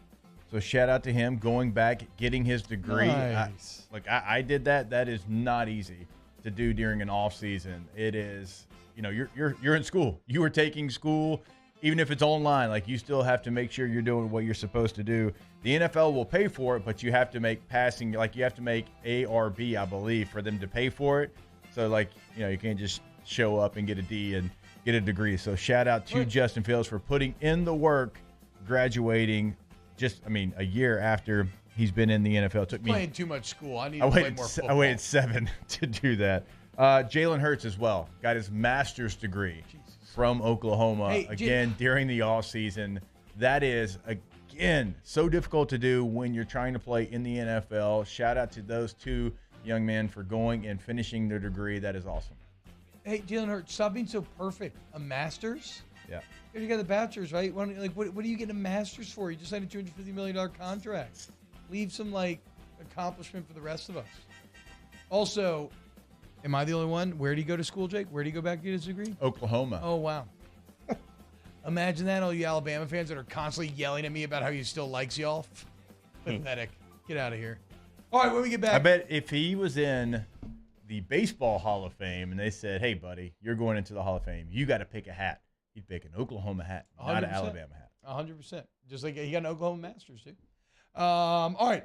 When we get back, let's talk a little bit of the Monty Williams with their NBA playoff stake, LSU Softball as well. Keep it locked. We got Foster Moreau talk coming up. Also, Michael Thomas. It's going to be a good hour here on OTB. Off the Bench with Hester and T-Bob. ESPN Baton Rouge, New Orleans, Alexandria, and 1130 The Tiger.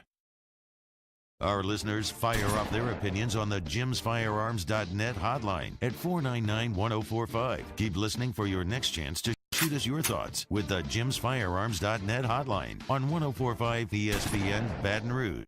Gulf Coast Office Products is a nationally recognized Savin office equipment dealer based right here in Louisiana. Over 100 employees strong, Gulf Coast has the boots on the ground to support all vertical markets, from education, engineering, legal, and finance. With the latest in office technology, from desktop to production segment units, Gulf Coast and Savin have the perfect fit for you.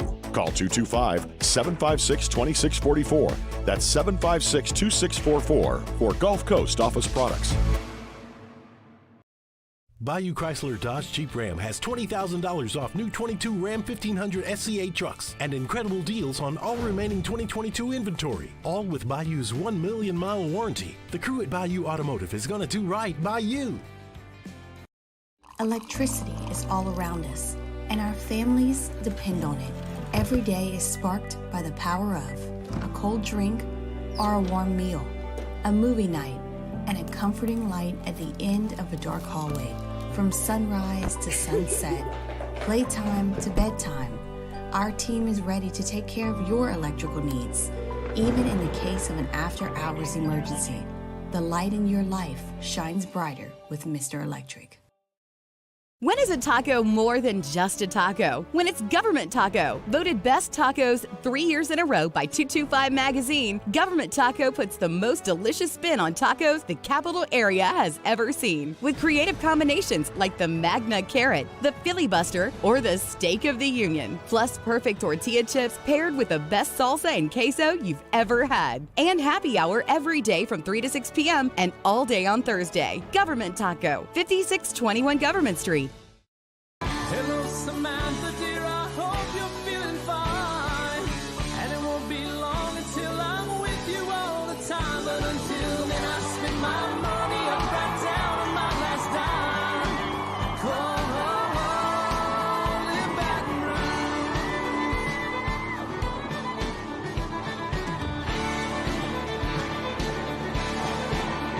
I'm ready, what you put me on through. Gotta send my love down the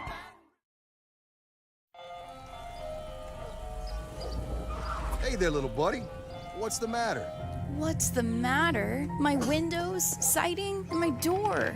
That's what's the matter. Relief Windows can fix all that. I got you. Pop, pop. What's up? Oh my gosh, look! Curb appeal. That's a good-looking neighborhood. ReliefWindows.com. Hey, what's up, y'all? It's that time again. It's heating up. Your boat's getting ready to come out and spend all summer on the water. It's time to take your boat to the next level with front-to-back boat service, where if you want an incredible custom speaker install, it's going to blow people away in the water, that's there for you. You want an HD sonar where you can see the fish under the water before you cast, beat all your friends, that's there for you at front-to-back boat service. So don't put it off. We got the parts in right now. Get them now before they go back on back order. Front-to-back boat service.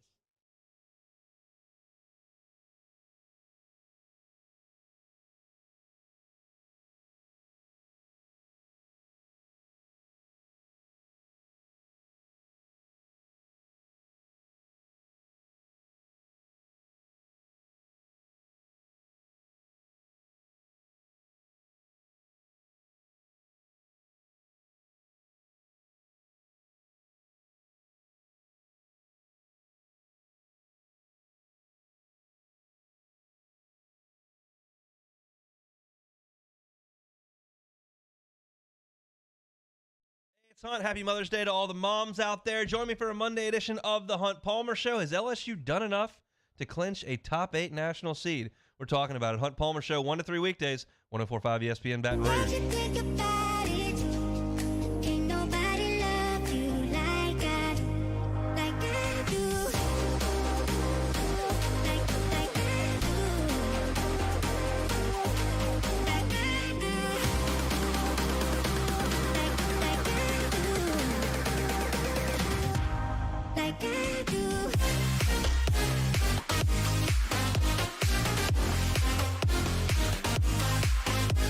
All-Star Toyota presents Off the Bench with Hester and T-Bob. ESPN Baton Rouge, New Orleans, Alexandria, and 1130 The Tiger.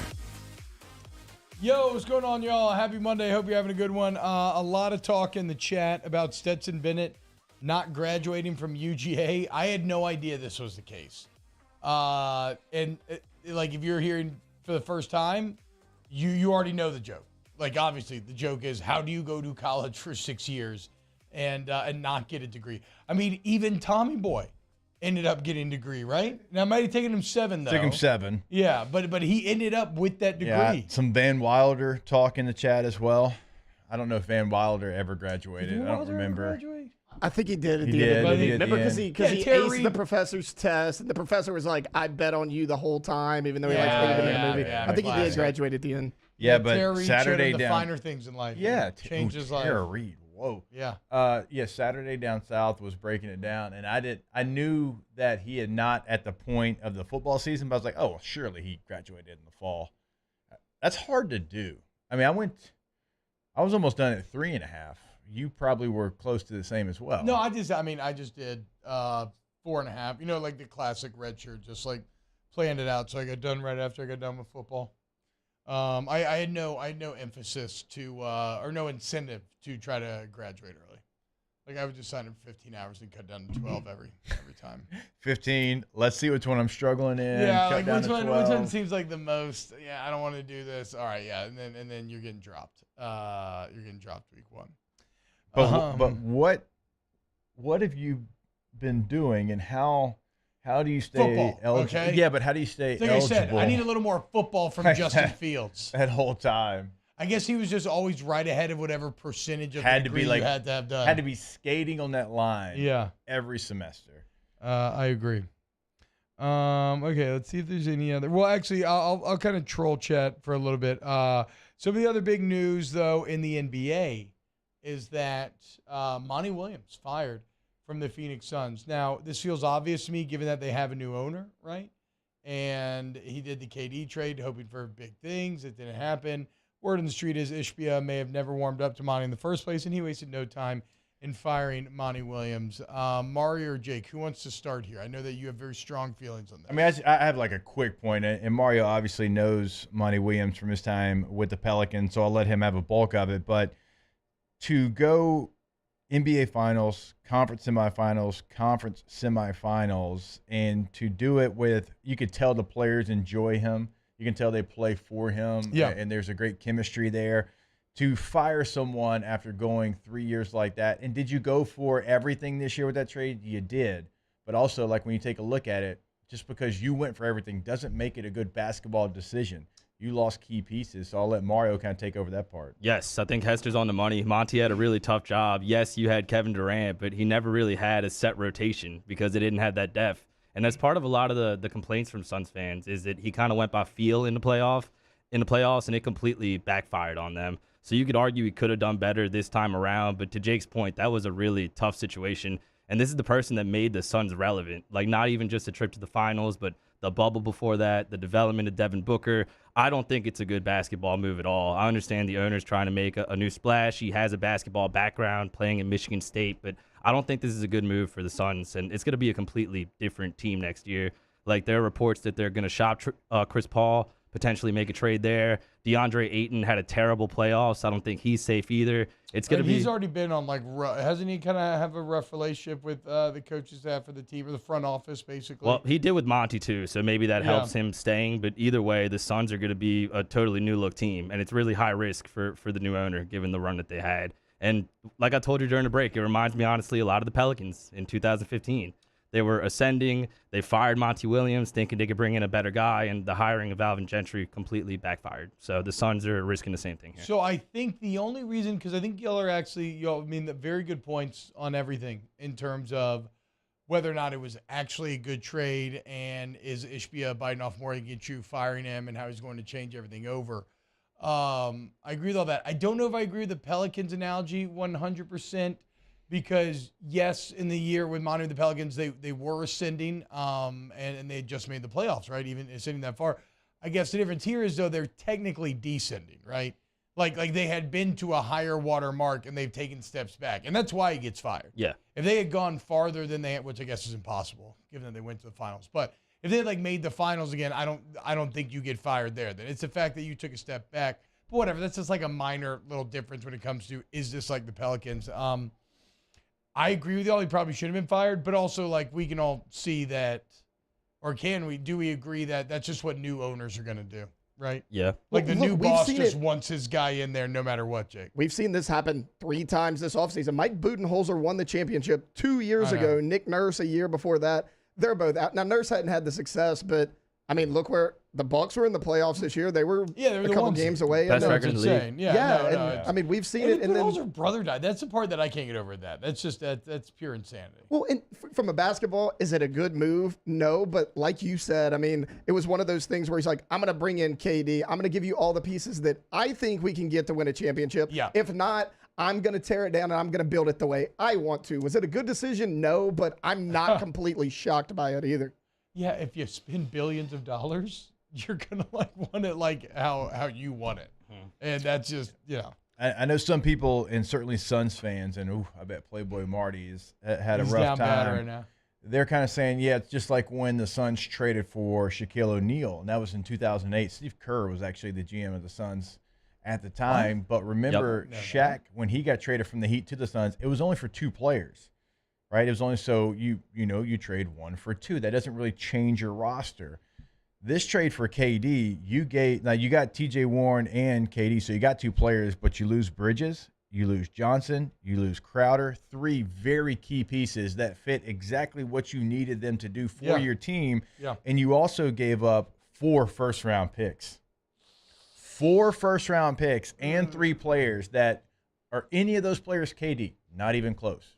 But what they are to your team, maybe, and I think, is more impactful than what KD is to your team. No, we saw that team last year, up close and personal against the Pelicans, okay? They fit what that team was trying to do. You trade those guys, and 4 first-round picks. It's a bad trade. Even a player as good as KD. Because of KD's age, I'm probably with you too, especially. Just because that makes it even a little worse. Yeah, and just, again, like the players that you traded away, like you needed because they filled roles in your team that KD did not feel. Like you have the score, you have Booker, like you got the points getter. Okay, then you give up 4 first-rounders. Oof, that might end up going down as an all-timer. Mario, lastly, anything you want to say to wrap this up here? I don't think Monty's going to the Pelicans. I see a lot of people clamoring for Willie Green to hire him just because of their relationship, but I don't think he's going to be an assistant anywhere, much less for a franchise that fired him. And Playboy Marty, actually, I was texting him about this very subject yesterday, and he said, quote, "I'm very sad about Monty. I wouldn't be shocked if the Bucks snagged him in the next day or so." That make a lot of sense, for sure. All right, when we get back, let's talk a little Saints football.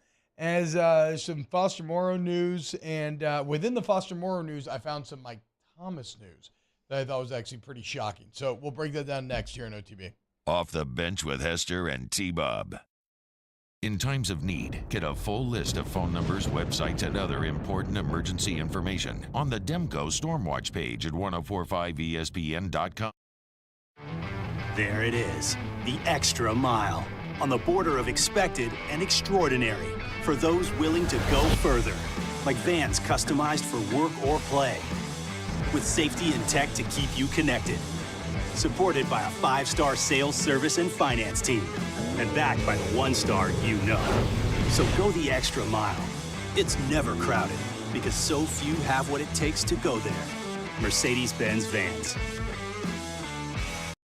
When is a taco more than just a taco? When it's Government Taco. Voted best tacos 3 years in a row by 225 Magazine, Government Taco puts the most delicious spin on tacos the capital area has ever seen. With creative combinations like the Magna Carrot, the Filibuster, or the Steak of the Union. Plus perfect tortilla chips paired with the best salsa and queso you've ever had. And happy hour every day from 3 to 6 p.m. and all day on Thursday. Government Taco, 5621 Government Street.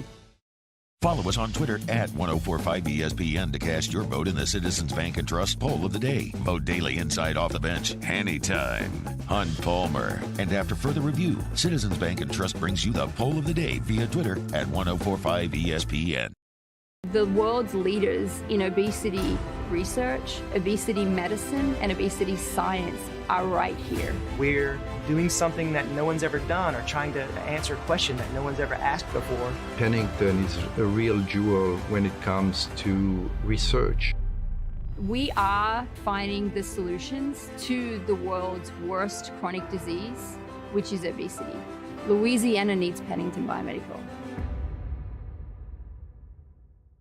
Gulf Coast Office Products is a nationally recognized Savin office equipment dealer based right here in Louisiana. Over 100 employees strong, Gulf Coast has the boots on the ground to support all vertical markets, from education, engineering, legal, and finance. With the latest in office technology, from desktop to production segment units, Gulf Coast and Savin have the perfect fit for you.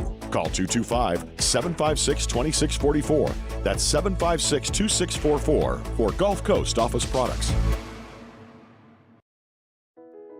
I've been doing business with Luba for 25 years.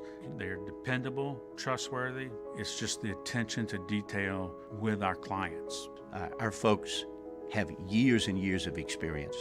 They're highly trained professionals. But many companies have that asset. What I'd like to think makes Luba a bit different is that we use those talents in a way that truly is dedicated to serving the needs of the folks who depend on us.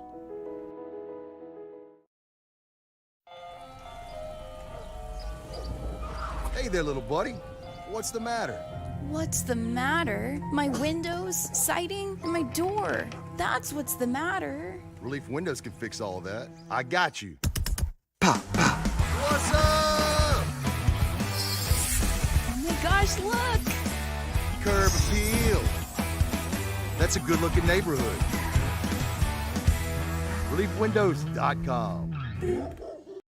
Hey, what's up, y'all? It's that time again. It's heating up. Your boat's getting ready to come out and spend all summer on the water. It's time to take your boat to the next level with front-to-back boat service, where if you want an incredible custom speaker install, it's going to blow people away in the water, that's there for you. You want an HD sonar where you can see the fish under the water before you cast, beat all your friends, that's there for you at front-to-back boat service. So don't put it off. We got the parts in right now. Get them now before they go back on back order. Front-to-back boat service.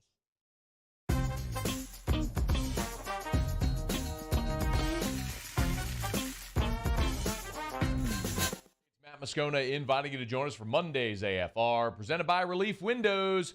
We'll recap LSU Mississippi State from the box and Saints rookie minicamp. Join us for Monday's AFR, 3 to 6, 104.5 ESPN Baton Rouge. There's no other.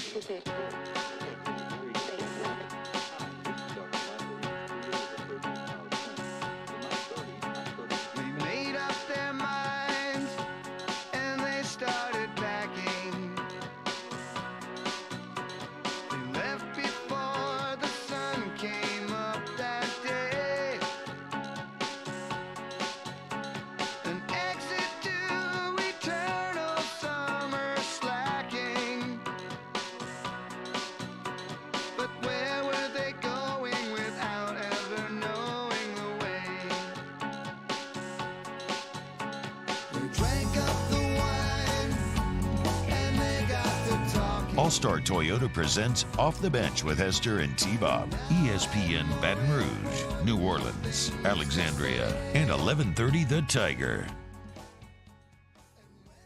It's been a long time since I heard this one, Bo. Yep. What's the actual name of this song? The Way. The Way.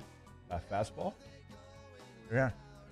God, what? I actually love the kind of stylistic change here in the chorus.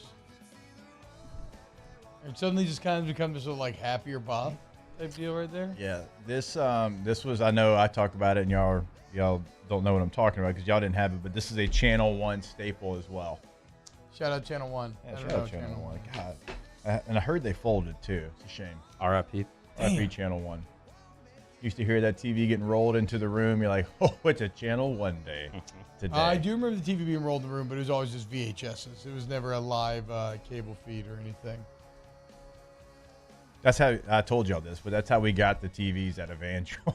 They're like, hey, if you play Channel 1 deal. You play Channel 1, we'll get you some TVs. Smart. In Evangel for sure. Like, hey, if it's free, it's me. So we'll play Channel 1. even though we were a private school and they talked about things that typically they wouldn't allow us to hear during the Channel 1 broadcast, we still got those free TVs. You're playing pop music like this on the broadcast. That already feels anti-evangelical. Like, that would have never flown in my school either. Yes. Back in the day. All right. Let's talk a little New Orleans Saints. As look, I know we touched on this last week. Certainly, we talked to Ross about it as well, and it is shocking, right? But maybe you heard Foster Moreau sign that deal with New Orleans last week. As you said, it's a deal that makes sense from every aspect: the basic human empathy aspect, the actual fan aspect, the actual X's and O's aspect, where he seems to be kind of the final puzzle piece of an offense, Jake, that we're feeling pretty bullish on. Cannon was in town for the baptism yesterday, and he's out here talking double-digit wins. Like, the old man's fired up. Oh, I would have loved to hear that, actually. Yeah, the nation's fired up, dude. But and one of the reasons why is because they do look like they have very good offense. And as I said, Foster looks like the final piece. Well, in case you missed it, even though he is battling Hodgkin's lymphoma right now, he could compete in OTAs, which is pretty wild to think about. Insane. It'll be go ahead. Yeah, I mean, not to cut you off, but it was, expected, man, he's going to take some time off, and you understood it, and he was going to fight. And it's like, but we know Foster. We know he's going to fight. And, like, if anybody's going to beat it, it's Foster. But it's like, no, like, I'm going to fight it, and I'm going to be in OTAs. Like, I was thinking, like, get on the field next year. Like, when we initially heard this. 100%. But, I mean, gosh, and I know our audience knows Foster, but, like, on a personal level, he is, like, when you tell that man he's not going to be able to do something, it's more than any human I've ever seen. He's like, okay, well, I'm going to do it, and I'm going to do it faster than anybody thinks I can do it. Well, and also how you're built different is when you're fighting back for OTAs. Normally that's something that the salty vets want no part of, right? Yeah. Maybe like chill, you swipe your card when you can. He didn't have that in him. This man is battling through cancer to get back to the portion of the offseason that nobody actually wants to do. Like real talk. Like it is. That's how you know you have just an insane competitive drive. And like Jake said, that's like indicative and representative of why he's gotten to where he's been, being the last member of the class, drafted late, and now signing a $12 million deal. I mean, to Mario's point, Adam Troutman was somebody that I was very excited about in the third round. I'd watched him play in college and kind of his growth from quarterback when he first got to college to tight end.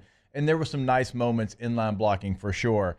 But a huge upgrade, to Mario's point. Yes. Foster Moreau, Adam Troutman, and now you understand the plan. Because the day you were out the Monday coming back from the draft, yes. And we were all like, you don't draft a tight end. Here's who you have in that room. Well, the Saints had this planned all along. We just did not know that it was going to be accelerated like this, and Foster was going to be a part of the team, and now trying to get ready for OTAs. So we'll keep an eye on that, and it'll simply be a medical diagnosis. It'll just be whether or not the doctors deem it a good idea to do it or not.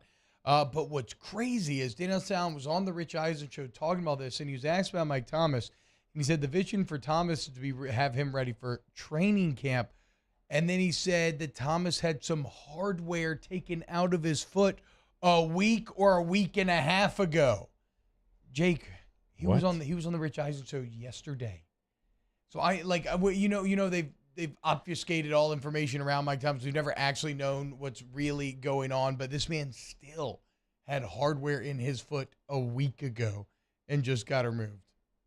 I just don't understand why it would still be in there. I'm not. And why you didn't get it removed earlier. Like anybody that's ever had hardware in their foot, like as soon as 6-week deal at most or something. Yeah, I thought. Like I've had some issues with the top of my foot, broken bones and stuff, and that comes out. I just don't know why. And it kind of goes back to last offseason. I forget what it was, but it's like, wait, why'd you wait so long to do? Yeah, that he had the ankle where he tried to, he got the opinion that he needed surgery. That's what it was. Yeah, and then he waited, and he finally has it. Right when the season started. Yes. Yeah. I don't know what it is. He's a hell of a football player. And he just helps your team so much, changes the dynamic of your team. But, it's another thing. It's like, okay, why the wait? Because we're in May, right? That could have been done when's the last time he played? September? Yeah. Right? Yeah, because it's like, yeah, I mean. Unless that hardware was supposed to stay in their tee and it just continued to cause problems. But I would assume that those problems haven't started in May. I'm sure in December those problems were still there. I'm sure that there's or I'm not sure, but I would imagine there's a reasonable medical explanation for this. Like, it's a piece of hardware that had to stay in longer given the nature of the injury, blah, blah. I don't know what it is. But I don't think and this is not one-to-one, but it's impossible to kind of avoid these stories when they're bumping up against each other like this. It is crazy to see Foster fighting through cancer to get back for OTAs, and you're just hoping that Mike Thomas can be available for the start of the season for an injury that happened years ago. If he's not out there the first day of training camp, full go, I don't know if I'd be full go first day. I mean, I don't know if I get my hopes up for that. You missed. He played one game, right, Mario? He played the 3 games, I believe. His last one was Carolina week 3, I think. Felt like the first game because that was a game you noticed him against the Falcons. Okay, 3 games. As someone that would be out there with him as a teammate, certainly a veteran player, if he wasn't out there the first day of training camp, like that would be a full issue. Yeah. Because there's going to be someone on that field that probably had like ACL surgery after him is going to be out there first day of training camp. Yeah. Like that would be a real problem. Like you would have to explain to me exactly what happened, your process, why are you not out there? And I have played with outstanding human beings, outstanding humans. But when training camp came, they would find something. It's the back, it's the hammy, it's the ankle, it's the whatever. And they had missed time the year before. And I know my roster spot was different on the field. Look, I know I had to be out there. Like there was no training room for me. So I understand that, okay? Everybody's in a different position. Swipe that card. But like we signed a guy named Jared Gaither in San Diego. And he came in the year before, and Marcus McNeil was a holdout. And I understood why Marcus was holding out. He needed way more money. But he was holding out. We signed Gaither. Gaither played really well. He was a guy, I believe he's out of Maryland. He was a physical freak. I mean, just tall, lean, could run as the left tackle. And they gave that man the bag. The bag, right? He shows up. He's got a Bentley in the parking lot. And you're like, all right, man, he's about to explode. Big year for Jared Gaither. He's about to chill. He never practiced again. Hell yeah. Not played. He didn't practice. That's the dream. They gave him like a 3-year deal. And how many million you got out of it? I'll have to look it up. I mean, it was enough to buy a Bentley and feel good about it. Hell yeah. So they couldn't find anything wrong with him, T. He kept saying, my back, my back, my back. And they were like, we've x-rayed, we've CT'd, we've done everything, right? MRIs. We can't see anything that is wrong with your back. And he just never went out there again. And the guaranteed portion of his contract, he gets it. So, and Jared was a good dude. Like, I enjoyed talking to him. Legend. But there's just some people, like, it's like for me, I mean, I'm like my skin itches and I get chills thinking about I was like, doing something like that and not going out there and just not being a part of my team. Everybody's DNA is a little bit different. I could not imagine sitting in that training room. They can't find anything. I got a Bentley in the parking lot, and my teammates, and that money's against the cap. We can't bring anybody in to replace you, and they're just sitting there waiting on me, and I never show up. You know, back pain's a hell of a thing, dude. Yeah, I got it all the time. And you got to find a way. Yeah, it's mysterious, dude. You never know. You never know. He didn't want to put his future at risk, you know. Shout out, give it to him. It's like Mo Vaughn back in the day getting that $100 million contract. I think he played like 13 games for the Mets. Mo I saw Mo Vaughn.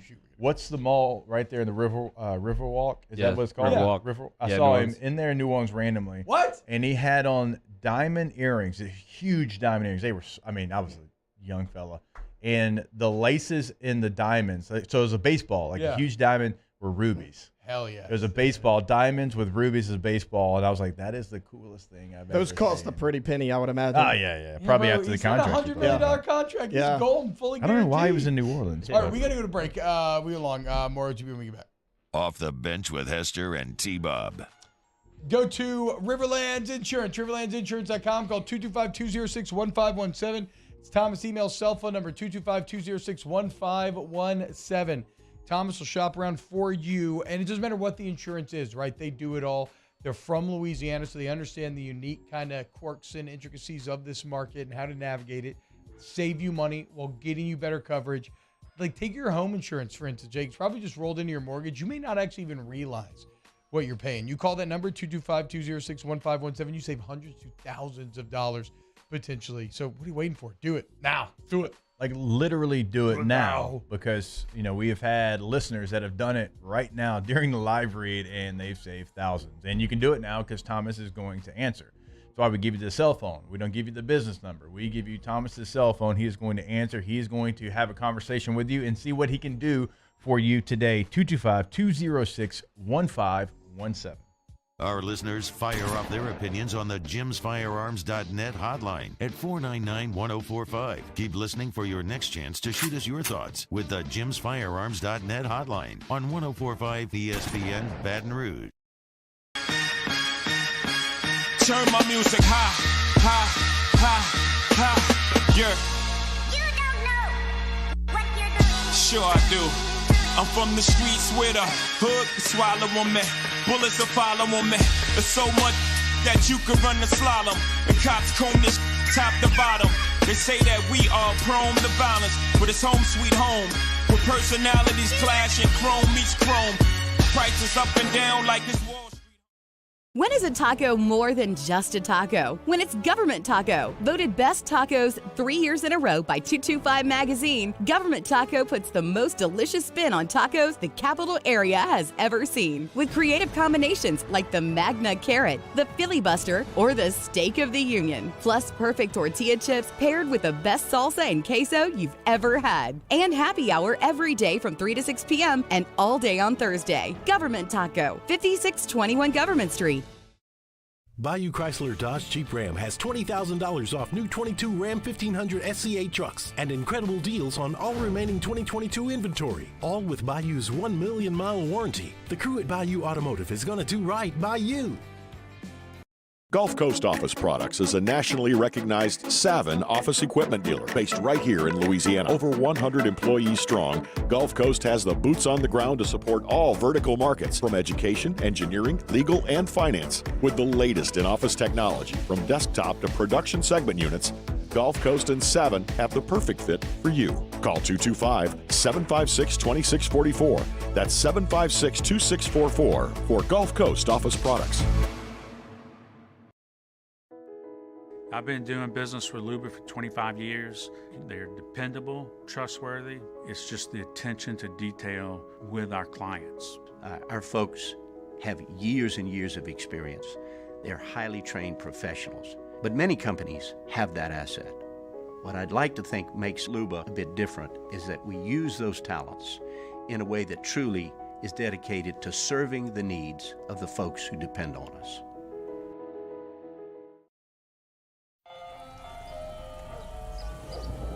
Hey there, little buddy. What's the matter? What's the matter? My windows, siding, and my door. That's what's the matter. Relief Windows can fix all that. I got you. Pop, pop. What's up? Oh my gosh, look! Curb appeal. That's a good-looking neighborhood.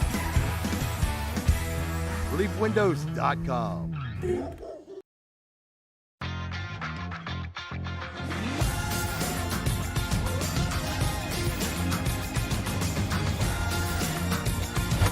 Jimmy Ott and Charles Hannegriff for the Monday edition of Game Time. We're live from Six Rings Baseball Academy in Covington. It's Game Time, 6 to 8 p.m. Monday on 104.5 ESPN Baton Rouge.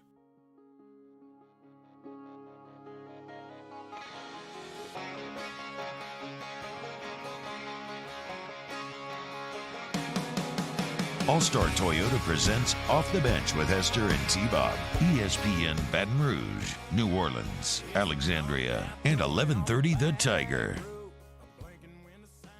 Welcome back, OTB. Hey, What is T-Bob. this? This is Taylor's song? Yeah, What this is this? for sure Taylor. This is me for sure. LP. Yeah. Who is this? This is Luke Combs. Okay. I looked up Jared Gaither's contract. 4 years, $24.5 million. It included an $8 million signing bonus, Let's $13.5 million guaranteed, Hell yes. and said, my back hurts. Look, man. I am not playing today. His race had been run, dude. Everybody listening out there is nodding along saying, yeah, that's wrong. I would love to see the Steve Harvey family feud. Let's take 100 people, put him in that position, and see what everybody does. I know a lot of y'all would fight through. I think I would fight through, too. There's no way I could deal with the guilt of doing that. I agree. Because generally you don't get to a place where you get that contract if that's not your makeup chick, right? Like that's why this is so odd. But just regular Joe Schmo off the street, there's a lot of people who may not be as motivated for work all of a sudden if you got $8 million guaranteed at the time of signing. And 13, do you think he got all $13 million guaranteed? Or do you think the injuries maybe I don't know, right? If it's guaranteed, it's guaranteed, right? Yeah. Well, sometimes they've been playing with that language a little bit lately, where it's been like kind of there's like so like what are these contracts recently where it's like there's guaranteed money and there's kind of also basically guaranteed money on top of it. I never got anything like that, so I don't know. This ain't economics class. I have no idea. I got a $500 signing bonus from the St. Louis Rams. Not to brag, it was a cool $308 after taxes. How about that, boys? Nice. That's right. 3 bennies. A Lincoln and 3 dubs. Is a Lincoln on the font? Says Gaither developed a mysterious back injury. Yeah, it was, it's hard to pinpoint. The back's weird. Nicknamed the Big Lazy early in his Hester career. and T-Bob. Wow. Well, okay. That's on the front office. That's on the front office. If you pay the Big Lazy, you're going to get Big Lazy results. Like, I don't know what to tell you, dude. Are you an idiot? You can't pay someone nicknamed the Big Lazy. You know who's not lazy? Accutim at Baton Rouge. I got Accutim coming out today because I don't know what's going on. CO2 levels seem to be spiking in the house, Jake. Everybody's annoying me about it yesterday. I'm trying to take a nap. I'm angry because LSU baseball's bloating. Everybody yelling about CO2. Well, it's all good. Okay, because I'm taking control of my comfort zone. I get Accutim coming out there today. Give me that service to the highest degree. Makes them good to go. For all your AC, heating, and electrical needs, the bottom line is you want Accutim, go to Accutim at Baton Rouge. AccutimBR.com. Yeah, go to the website right now. You can schedule. Actually, last week during the show when I needed them to come out to the house, we were on the show. We were doing the read, and I scheduled my appointment on the website, and they came out. They came out that day. They can come out the next day, whatever is convenient for you, but you can schedule it all online, AccutimBR.com. $0 over MSRP at Corval Toyota in Opelousas. That's right. Don't pay over MSRP. There's no markups, no games. So come on down to Happy Town. That's Corval Toyota in Opelousas, Happy Town.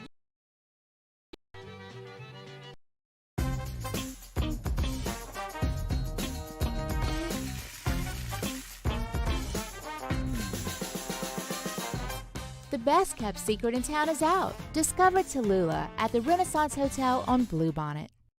Hey, what's up, y'all? It's that time again. It's heating up. Your boat's getting ready to come out and spend all summer on the water. It's time to take your boat to the next level with front-to-back boat service, where if you want an incredible custom speaker install, it's going to blow people away in the water, that's there for you. You want an HD sonar where you can see the fish under the water before you cast, beat all your friends, that's there for you at front-to-back boat service. So don't put it off. We got the parts in right now. Get them now before they go back on back order. Front-to-back boat service.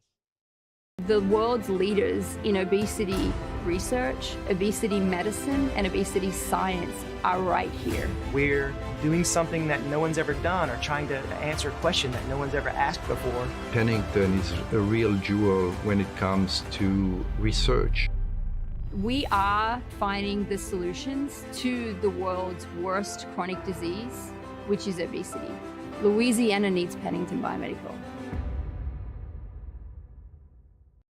When is a taco more than just a taco? When it's Government Taco. Voted best tacos 3 years in a row by 225 Magazine, Government Taco puts the most delicious spin on tacos the capital area has ever seen. With creative combinations like the Magna Carrot, the Filibuster, or the Steak of the Union. Plus perfect tortilla chips paired with the best salsa and queso you've ever had. And happy hour every day from 3 to 6 p.m. and all day on Thursday. Government Taco, 5621 Government Street.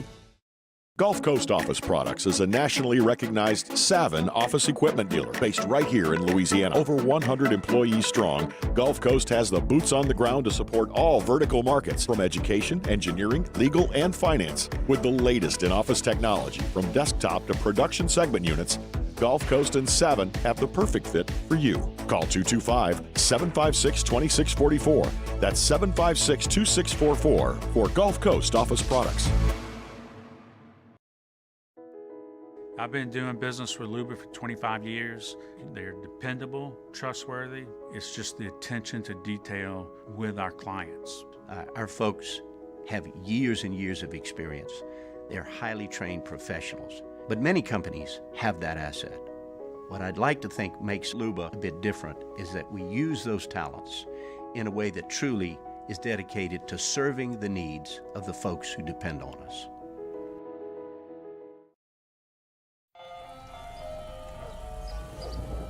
Hey there, little buddy. What's the matter? What's the matter? My windows, siding, and my door.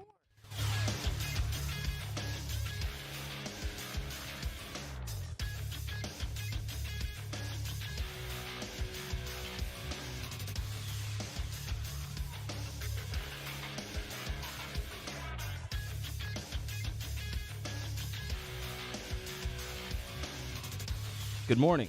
It's 9 a.m. on Monday, May 15th. Today in Baton Rouge, expect cloudy skies with a high of 91. Coming up on OTBOT, we talk to Holden Mayo for a new edition of Spread Lines at 9:15. You can follow today's show on Twitter, Instagram, and TikTok at OTB_ESPN, or catch us on YouTube at the 1045 ESPN channel and subscribe for daily content. OTBOT, live from the Mercedes-Benz of Baton Rouge studio, starts now. Let we go! All-Star Toyota presents Off the Bench with Jacob Hester and T-Bob Hebert. Yeah! Off the Bench with Hester and T-Bob. Hey, Peter said I gotta come off the bench. All-Star Toyota presents Off the Bench with Hester and T-Bob. Yo, yo, yo.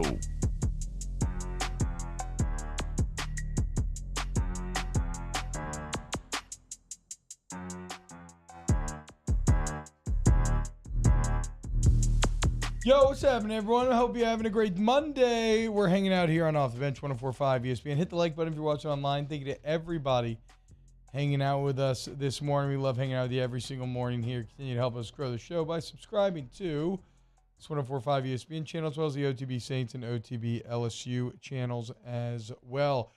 Jake, huge shout out to LSU Softball, who obviously a disappointing exit from the tournament last week, but will host a regional, and it's getting underway this Friday at 5 p.m., the 10th seed overall for your LSU Tigers. They're going to be taking on Prairie View, who's a SWAC champion, Friday at 5. UL is in this bracket, however, and obviously UL and LSU has been it's been a good battle the last few years. UL is a 2 seed. They will play Summit League champion Omaha in Friday's opening game of the regional. How about this, Jake? UL softball has won 18 Sun Belt championships in 23 years. 18 championships in the years. And, of course, earlier this year, LSU and UL split their 2 games. So a good spot for Coach Serena and company, given that I know they were hurting bad last week. But, hey, playoff time now. Like, if you want to erase any of the criticism that's been mounting or any of the people out there talking out the side of their neck, the way you do that is you go perform in this postseason. You do, and we talked about them even losing that game to Ole Miss. They were still going to be a host side, and a lot of people were like, host side? Like, yeah, look at the RPI. The RPI is what it is. They still are number 7. They were 6 before the SEC tournament. Now they're at number 7, but a very tough regional because ULL is number 11 in RPI. I mean, it's a team. They're 44-13. You mentioned it, T. They split with LSU, but obviously, like you hosting this, you are a team that's really good at home. Tiger Park is certainly an advantage. Will there be plenty of raging Cajun fans? Without question in Tiger Park, but it's going to be a great regional. You do have the value of hosting in your stadium. You got to figure some things out. And obviously, you exited the SEC tournament way sooner than you thought you would, and you had a very difficult loss going into extra innings like that. But what's going to get you fired up? Well, it is, a rival that is right down the road coming in to your spot. The crowd's going to be electric like it always is. So shout out getting a home regional and a 10 overall seed. Yeah, and I haven't revealed it yet, but look, that's my first sporting event that I watch with my nuts cut, okay?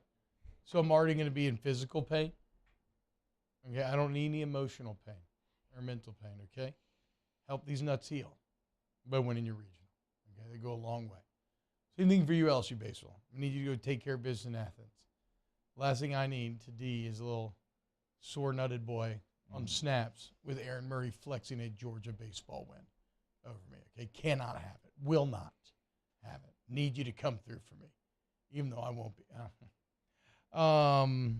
There's such a good joke there that I unfortunately could not finish due to potential SEC violations, but you can probably put the pieces together. Well, I mean, finishing's never been a problem. Oh, okay, That's why you there have we to go. do the issue. There we go. There we go. Yeah, yeah. Yeah, my finishes are going to be far different from here on out. Yeah, They are. But hey, as you get older, Yeah. you got to adjust to the game and whatever it demands. And I don't know. The game has changed now. I feel like we should. It's all about home runs, and we should probably move on. Probably. Okay, how about this? Ryan Brackett, the I don't even Jets know how says, we got here. It just feels like Jay Johnson looked at an odd sheet for putting in the pull, trying to bunt. It's not what LSU does. If it was number 8 in the lineup, fine. Not leadoff batting 500 recently. So my question is this, Jake. I mean, yeah, Dugas tore it up Friday night. Yeah, certainly. My question is almost a more strategic one, though. And again, I do not have. When it comes to baseball, I just enjoy. I don't know how to pick apart the strategical pieces much. But did Jay Johnson, is he wrong in not seeing the very situation that arose, right? Where yes, you do advance the runner, but like if Trey Morgan doesn't get on base there, then you have to know that advancement is potentially wasted because they're just going to walk Dylan Cruz and Tommy White. Yeah, I guess you didn't know. Yeah, I mean, you get him to second. You're putting everything on Trey Morgan. Yes, that's what I'm saying. That's what you're betting on because he is such a good contact hitter. Yeah. He had already hit 2 home runs, and you're like, okay, here is your shot. You're going to get the opportunity. Yeah. Guy's going to be on second. You've been hot today. You're Trey Morgan.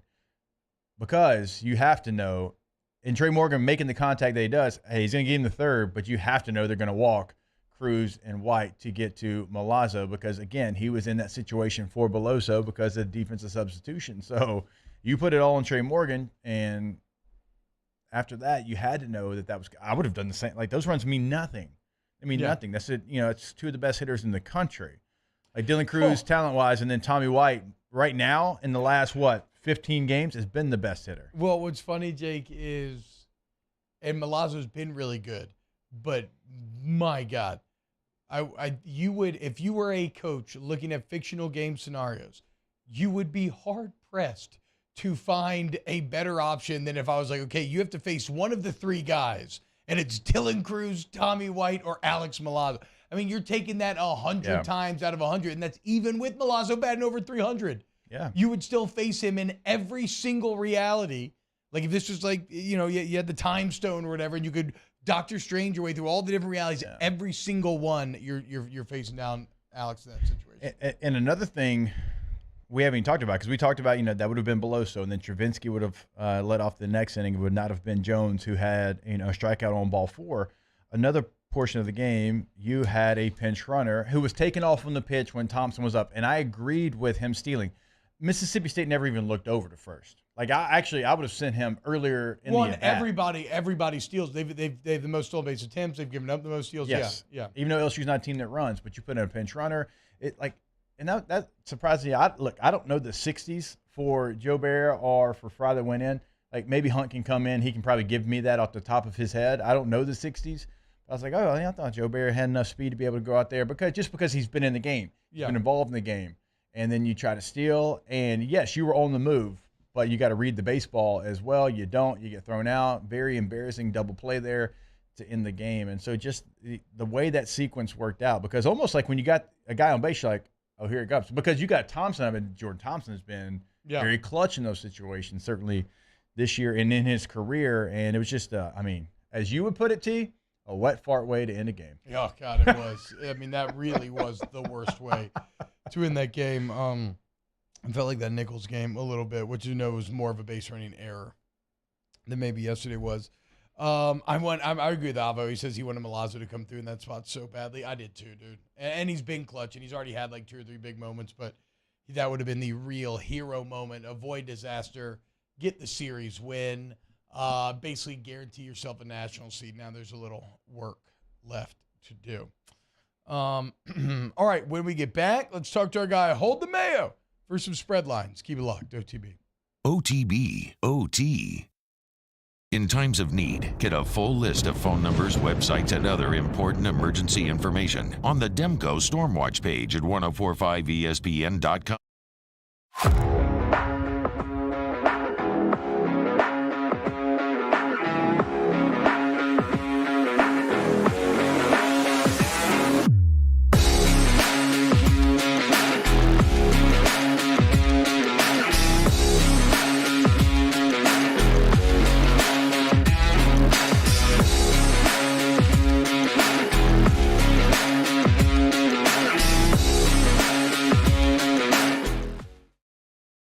what's up, y'all? It's that time again. It's heating up. Your boat's getting ready to come out and spend all summer on the water. It's time to take your boat to the next level with front-to-back boat service, where if you want an incredible custom speaker install, it's going to blow people away in the water, that's there for you. You want an HD sonar where you can see the fish under the water before you cast, beat all your friends, that's there for you at front-to-back boat service. So don't put it off. We got the parts in right now. Get them now before they go back on back order. Front-to-back boat service.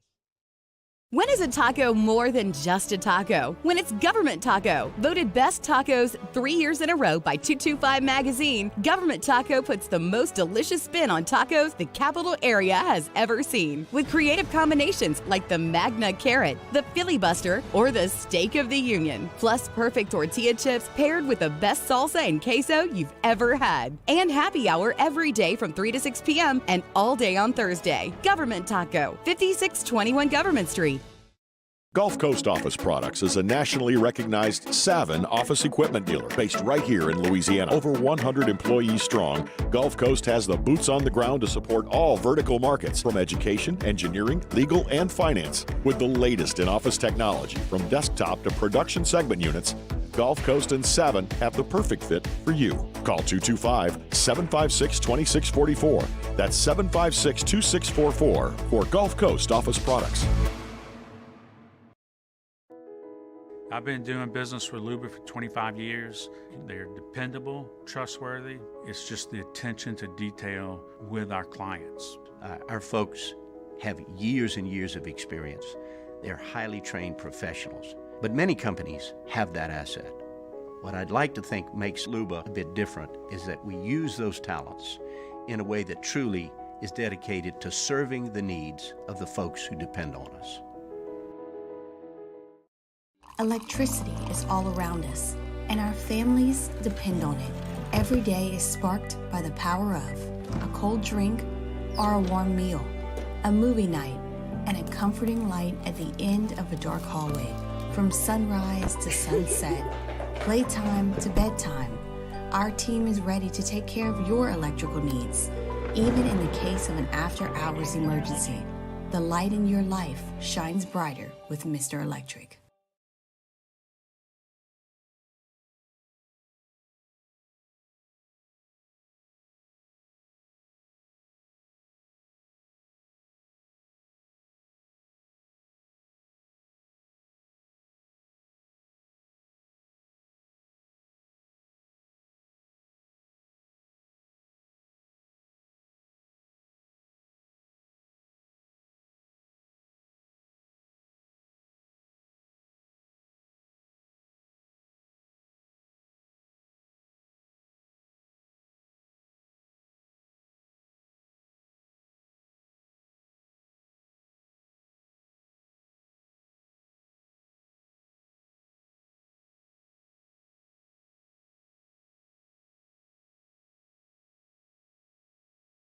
ShopBayouAutomotive.com. Sandigrove, join us for the Monday edition of Hanny Time as we take a look back at LSU's three-game series with Mississippi State and on to the final week of the regular season in college baseball. Hanny Time, noon weekdays, 104.5 ESPN Baton Rouge.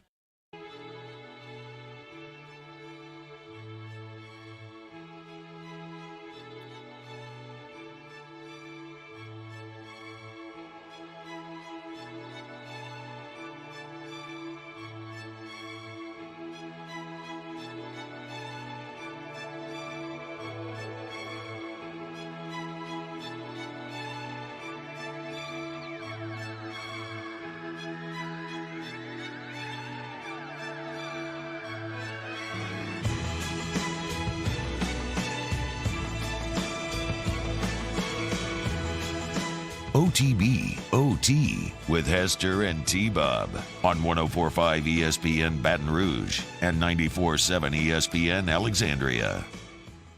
What's happening, y'all? Welcome back to OTB. T-Bob, Jake Meyer, Taylor hanging out with you this morning. Hope you all had a wonderful Mother's Day. Respect your body, respect your mother. Right now. Yeah, you like that? You like that? Right now. It's time to talk to our guy, Deb Snow, a.k.a. Hold the Mayo. And Jake, if you noticed, Dev not in spread quarters today. Dev, where are you right now? 318, baby. Stand up, bro. Stand up, man. The time is now. Are you in the Port like City? 318 Port City 318? Yeah, I'm in Shreveport, bro. I'm at the Hilton Shreveport. The Shreveport sun is shining on me right now. All right, so we're in downtown Port City. Dev, what in the world are you doing in downtown Port City? I don't really have a good answer for you other than that's why I'm here right there. Because if it doesn't make sense, it makes sense to me. And I've been here 24 hours right now. I got to be honest with you. I feel like I'm in Pensacola. This is beautiful. Wait, okay. So to be clear, you didn't go up there for like a bachelor party, to go gambling. Did you go up there for like RB&R day? Like, how did you find your way up to Shreveport? Oh, yeah. Yeah, no, I'm here for RB&R day, and that's it. Just okay. Wait, hold up. I mean, I didn't get a call. I didn't get like a text like, hey, like you got a place for me. I'm a little hurt, Dev. Well, it's just because I didn't want to really tell nobody till today. Like, this is the first, I posted a video checking into the hotel, which it's not the greatest hotel. I'm not staying at the Hilton. I'm staying at Bally's, which you already know. Right across the street, kind of, from the Hilton. Yeah, you already know Bally's can't get nothing right. But so that's why we came over to the Hilton and drank in a Bloody Mary and, been up since 6, dude. Been walking around downtown, not a soul in sight. But been up since 6. Everything downtown actually stays open till 6. So everybody actually just went home. Dude, there's like 7 places out here that are open till 6 a.m. Yeah. Oh, yeah. Go to Stray Cats, Bo. Yeah, that's where I'm going tonight. I'm going to Stray Cats. There you go.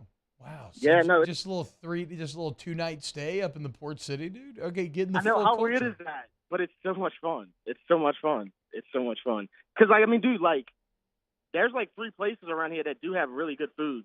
I'm thinking about going to this place, Maryland's. Okay. Or, it's a good spot. Yeah, it's an old gas station. Yeah. Yeah, or Orlando's. That's the 2 places I'm looking at right now. All right. I mean, look, you got plenty of options. Dev, just hit me up.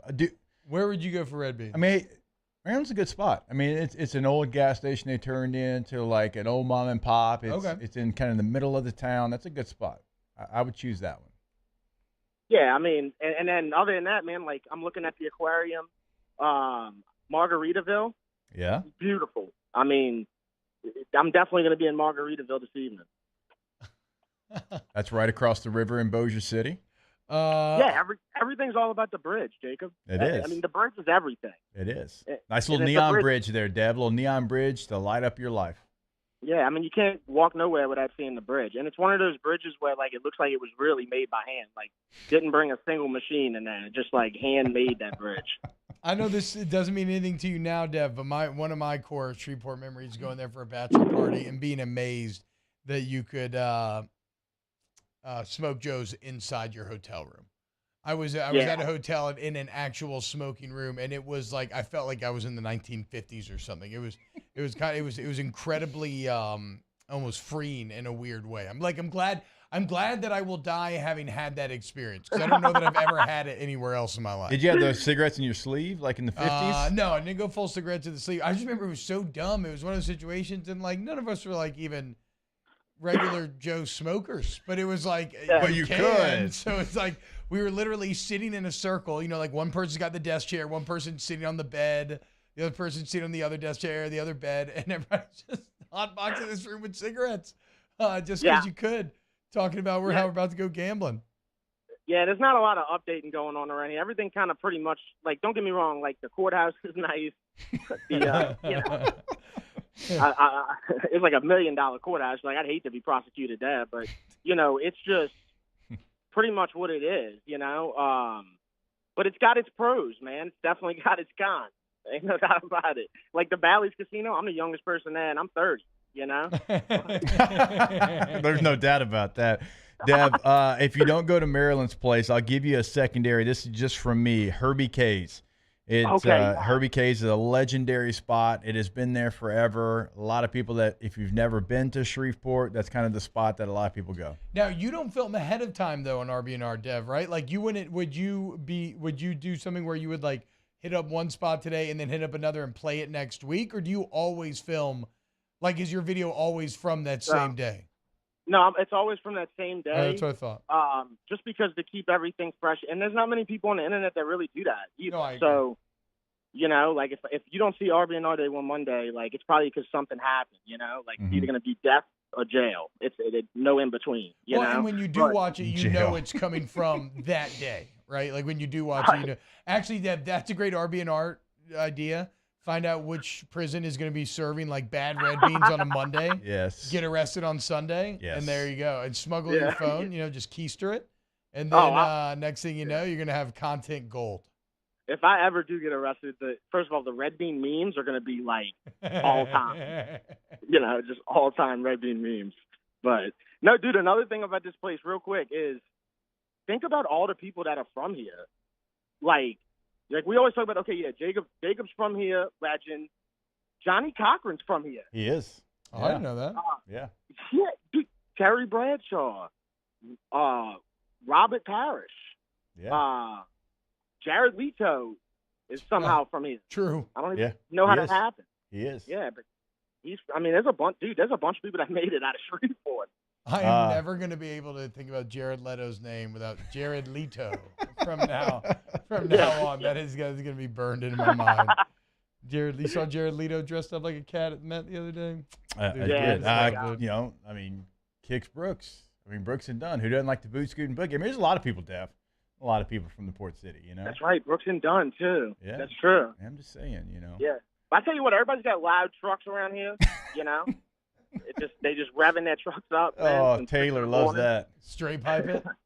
Yeah, dude, just straight pipes everywhere. People do that, dude. Oh, my God. It's just so obnoxious. It's such a... Yeah. On the way up here, they had a guy rolling around in a trailer. He had a trailer behind his truck, but he had those big old Toyo tires, but it looked like they were like 15 years old.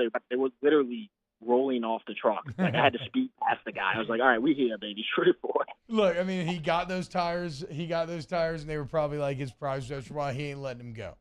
He's going to get the absolute most out of those. But think about it, boys. When it comes to actually straight piping your exhaust, why did we ever think that was a good idea? I remember in high school thinking it was cool. I think I wanted it, and I don't think I was ever allowed to. You'd have your friend. It's just obnoxious. What's the point? Yeah. Now I get viscerally angry when I hear a car drive by and it's too loud. I just want to yell at the person. Straight pipes were like the national anthem in St. Bernard Parish. That was all you heard, But why? What is the psychology behind it? Is it just we're announcing ourselves to the world? It's a look at me Louie thing? And I don't know, because I used to like it too. I just don't understand what the psychology at play is there. I definitely think it's cooler to still, as an adult, have, subwoofers in your truck than have a straight pipe. Yes, I'd take that any day. Because I judge adults now, T, that have, the straight pipe and the I'm like, that was, high school, I get it. I get it in high school, but, now, that seems like an annoyance. I'm trying to have, peace and quiet in my car. When I drive to this station in the morning time, there ain't a sound on. Really? You don't do anything? Nothing. I listen to just whatever, podcast book, just some kind of mindless. Get my mind right. My mind can't think that early. Sometimes press conferences. If I'm okay, I want to feel like I have a productive drive to work, and there's a press conference I want to listen to. That's a great time to do that. Because I don't want to I hate sitting down at a computer and just having to listen to a press conference. I want to feel like I'm kind of using my time efficiently. Okay. Anybody else that said that, I'd say you're a liar, but I actually believe you. No, I'm not. That'd be a weird thing to lie about. Well, I listen to the press conference. I think I only listen to a handful of press conferences a year, though. How many press conferences do you listen to? Since we talk to Coach Mulkey every week, I like to listen to hers, right? Because I want to know what she's asked, and same thing with Jay Johnson, because these are sports that I know way less about, right?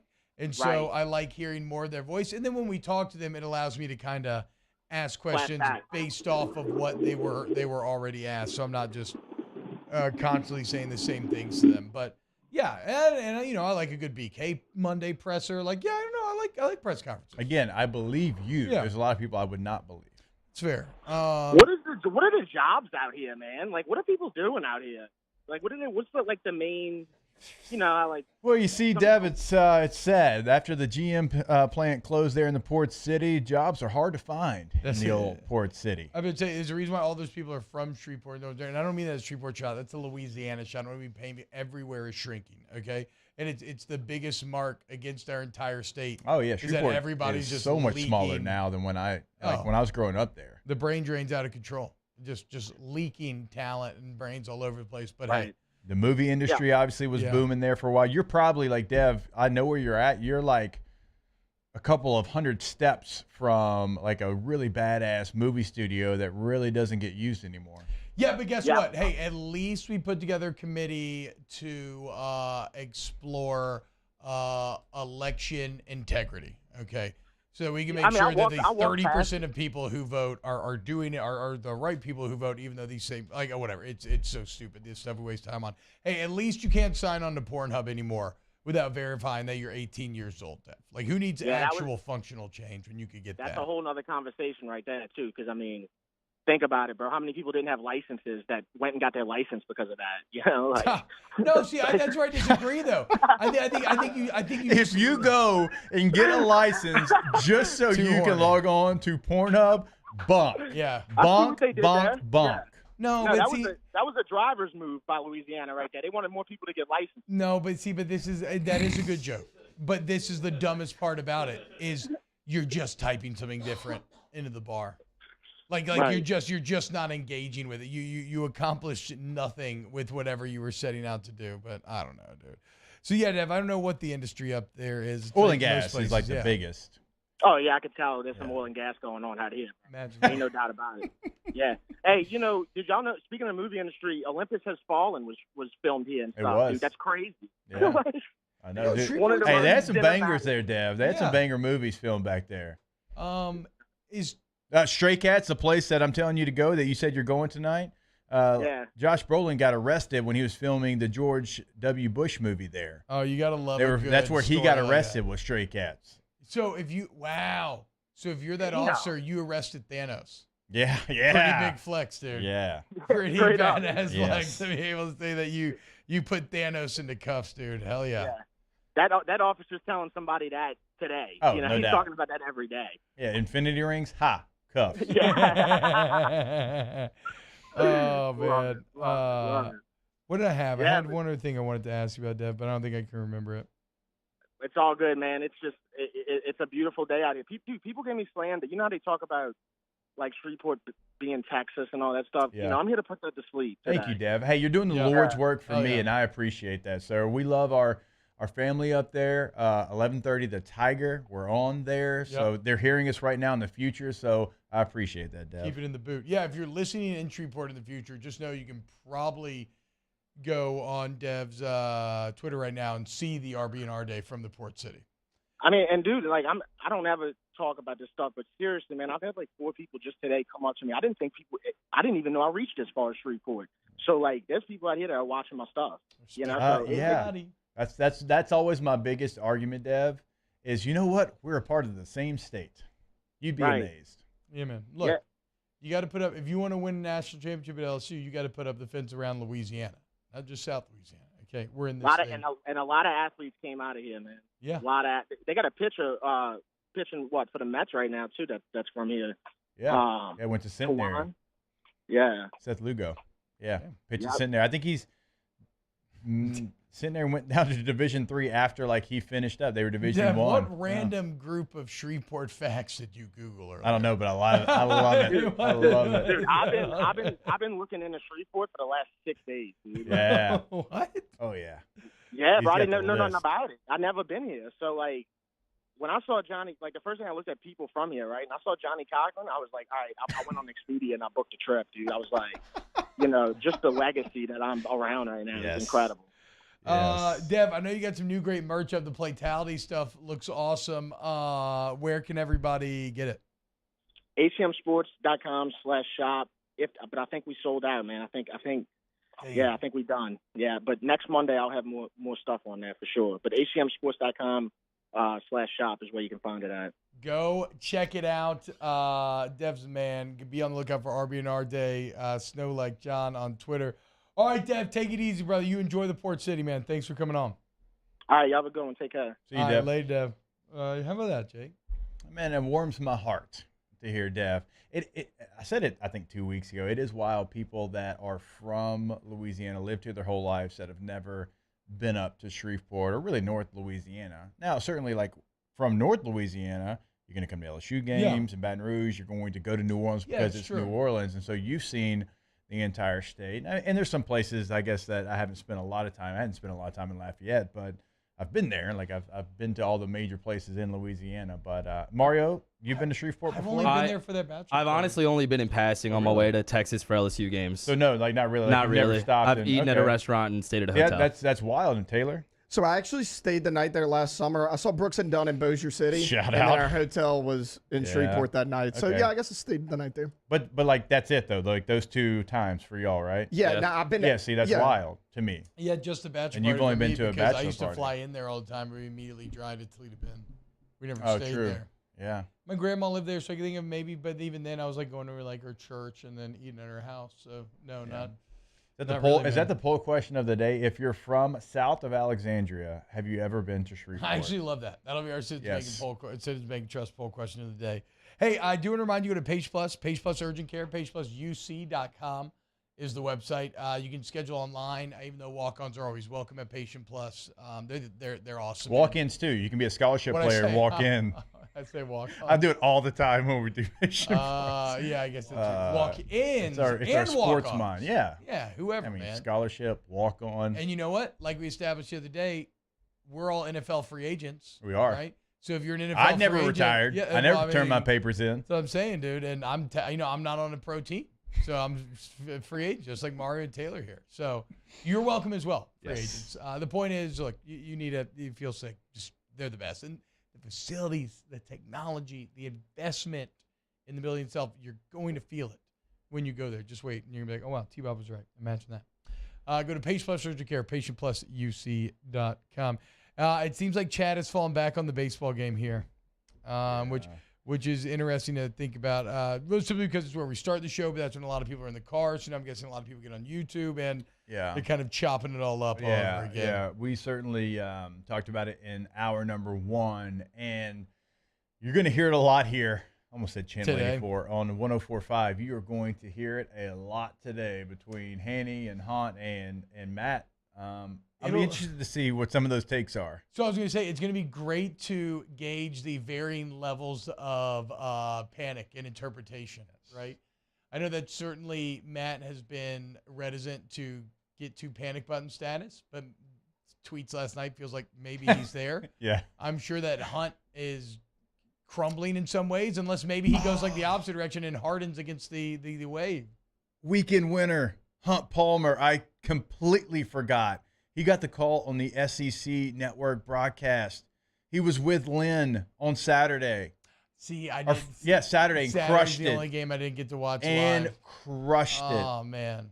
Hell yeah. Hey, Hunt. Auburn, your guys that you threw out there Sunday's game, go listen to Lynn and Hunt, 2 guys that I'm going to go out on a limb and wanted LSU to win the game. Yeah. I'm going to go out on that limb.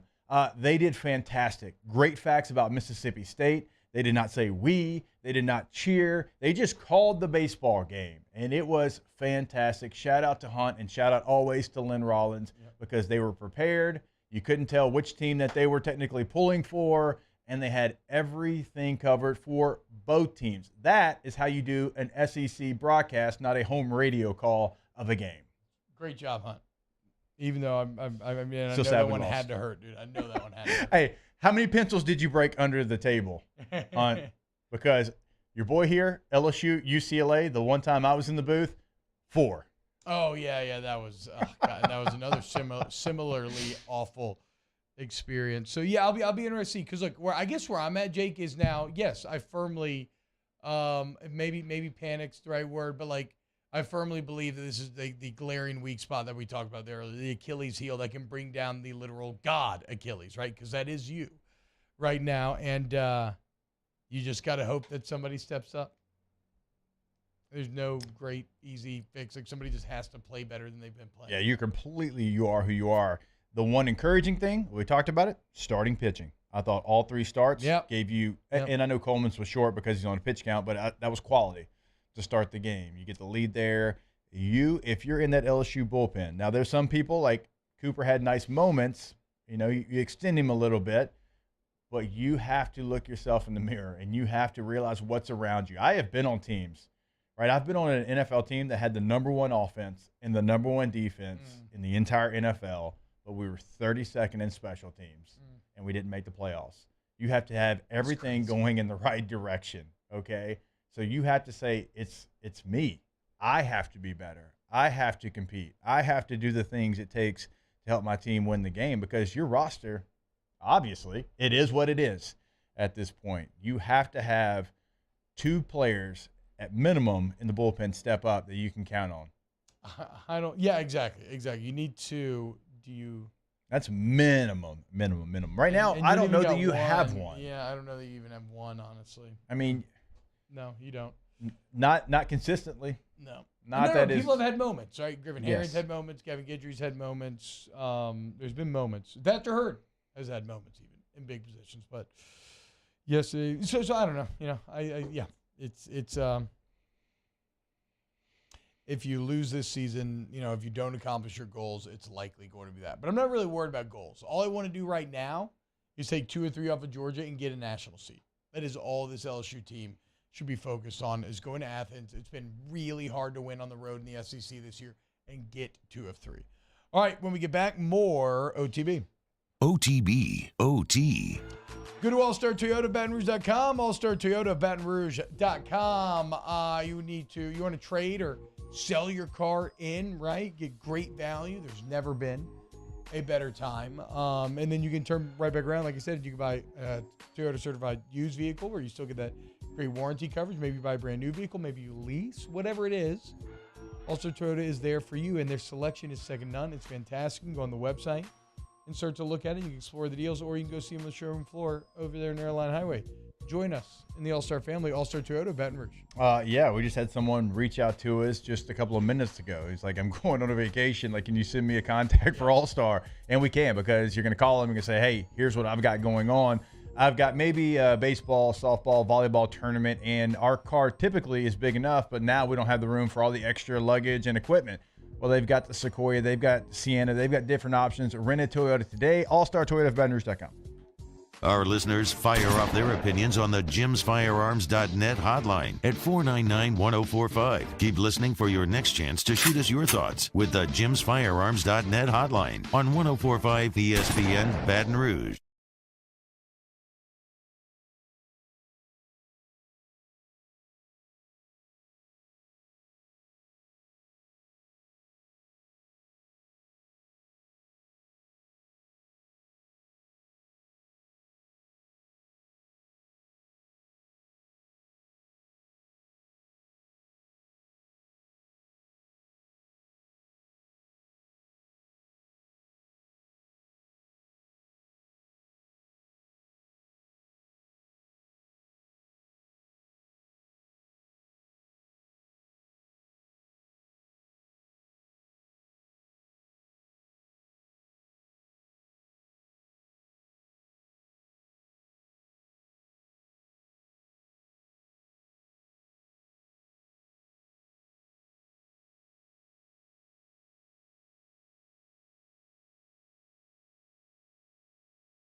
Hunt. Happy Mother's Day to all the moms out there. Join me for a Monday edition of the Hunt Palmer Show. Has LSU done enough to clinch a top 8 national seed? We're talking about it. Hunt Palmer Show, 1 to 3 weekdays, 104.5 ESPN Baton Rouge.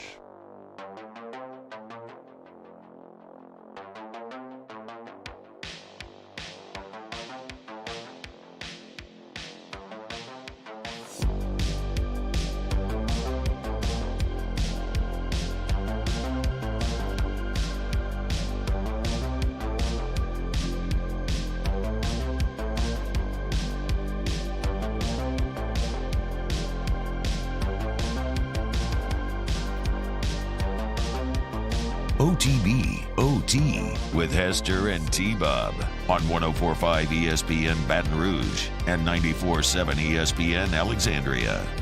So Mars, I'm getting a text from a Lakers fan about where are the win beyond memes now or whatever. And it reminds me of seeing a Kendrick Perkins clip from over the weekend and I think credit to Perkins. I don't know if he put it out. Maybe he retweeted it. I don't think he put it out though. I think he retweeted it. But it's a clip from the trade deadline show on ESPN, and he is saying that with LeBron and with Anthony Davis and with the trades that they made, that there's no reason why they can't be in the conference finals. And everybody's laughing. Richard Jefferson's clowning him. He's like, there's 13 games under 500. And, Big Perk sitting there just chilling. Whatever, Perk. Not like you've ever been wrong about anything. No, that was what I was saying. The amazing thing is Perkins had a correct sports take, but yeah, he did retweet it. I mean, is he wrong on the Pelicans? Yeah, the move in the city part, and they don't deserve a team. Yeah, and he also never paid Chris Conner for the charity when Zion re-signed his max contract. That is pretty bad. So he was wrong about that too. Yeah, he's been wrong many times. I'm just saying, in the broad strokes, it's hard to say that he was wrong in fading the Pelicans. The Pelicans are busters, but you got to bring some analysis. You can't just say stuff like we do on this show. Analysis of the trade was pretty solid, dude. Yeah, and you absolutely can just say stuff. I do it all the time. It's kind of how this business works. It's great. You just say something that you know is going to make people upset. You can actually just say whatever the hell you want. And you're solely responsible for the ascension of Austin Reeves. I'm still claiming that. Yeah, I'm trying to clown you that day. I had a similar take as Kendrick Perkins. I didn't say conference finals, but I was concerned with how well the Lakers were playing after the trade. No, you just said that they were. No, our argument was less future based. It was they're playing really well, and you were saying because Austin Reeves is playing really well, and I was like, I'm sure it's Austin Reeves that's doing it. But to be clear, it still is LeBron. But yes, Austin Reeves was way better than anybody could have ever expected. I mean, he's out here making half-court shots in the playoffs like he's Baron Davis or something. Yeah, that was great. That was a cool highlight over the weekend. Baron Davis. Yeah, I remember that half-court shot when they upset the Mavericks. That's what that reminded me of. I actually do not remember the Baron Davis half-court shot. Yeah, he made a half-court shot at the buzzer against the Mavericks when they upset him, and David Blaine did a commercial based on that shot, talking about the rims have magnets, like conspiracy theory. I remember this well for some reason. Wait. I remember something vaguely about the rims magnets conspiracy theory. David Blaine talking about Baron Davis making that shot, saying there's a conspiracy that there's magnets. I had no idea that it was David Blaine saying that. Did you know that 3 basketballs can fit through a hoop at the same time, Jay? We can take 3 balls and we can line them up like a triangle, and you can put a hoop over them. Isn't that insane? You just all really suck at shooting. That is insane. It's just harder than you think, but yeah, it's way bigger than you think as well. Yeah, I think I could maybe fit through one. Probably not. Yeah, let's not get crazy. I know. We could fit Mario Taylor through them. Certainly could. Okay. But you stop about mid-thigh. Okay, relax. Hey, you see where I have WTF, how does playing Google Maps work at 9:30? Can you go to the YouTube video, not the Twitter, not the Jets status release video. That's how I got on this. Maybe the YouTube video before. I don't know if it's going to translate great, but Jake, have you ever seen this? Crap, what is this guy's name? I got to look it up. This is a cat. Have you ever seen Google Maps online, right? Yeah, like it's satellite views. You can literally see the entire world, right? Mm-hmm. Well, this is a guy who plays and streams himself playing this Google Maps game it's about 8 hours a day. And what he does is a picture, and this sounds unbelievable, okay? And it feels unbelievable, but it is what he does. A picture flashes for 0.1 seconds, and he immediately zooms in and tells you exactly where it is on the map of the world map, like any country, anywhere. Oh yeah, you're out. I'm out. And yeah, just play the video while we're talking about. I don't think we need sound with it necessarily, but no, it's unbelievable. And he talks about how like it starts with the soil. You get the soil, and then you know kind of immediately what country you're in. Again, I don't know if the video is going to do a great job of Okay, yeah. Okay. See, so he just that little flash that you couldn't even really make out was a picture of an environment, and then he's immediately finding what country it's in. Oh, how stupid is that? Yeah. And the part of the country, it makes no sense, dude. It's unbelievable. What's his name? Gordon Bolt? No, it's a Trevor something. Oh, okay. Well, whatever.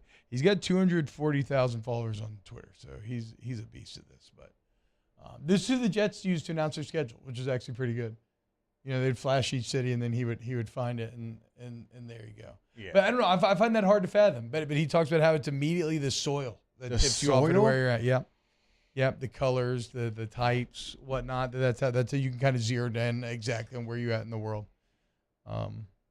I don't really have anything to add. There's a couple of places that you could kind of see like a quick shot of, and you probably could guess where they're at. I would say maybe 5 in the U.S., but certainly not across the world. Certainly not random spots in like Maine or something. Yeah, that's what I'm saying. It's not even like there's like a landmark in it a lot of times. It's like a dirt road. Trevor Rainbolt is his name. Thank you, Trevor Rainbolt. And the program is called GeoGuessr. Thank you, Bill O.T. Baggins, our tech correspondent here on OTB. All right, when we get back, let's do a little Ask the Bench. OTB, OT. CentralPlumbing.org, CentralPlumbing.org, 925-8552, CentralPlumbing.org, 925-8552. If you overthink it, don't overthink it, folks. Central Plumbing's been at it for 50 years. The Payne family making sure that you get exactly what you need. It's not just residential, it's commercial as well. So if you're a business owner and you have an office building or something where you need a lot of plumbing needs met, well, don't worry. They have the insurance, paperwork, and personnel to do so. And they have flat rate price. They have great warranty, right? And how do you stay in the plumbing games, continue to grow and thrive for 50 years with all the ups and downs economically in between? Because your customers are consistently satisfied, folks.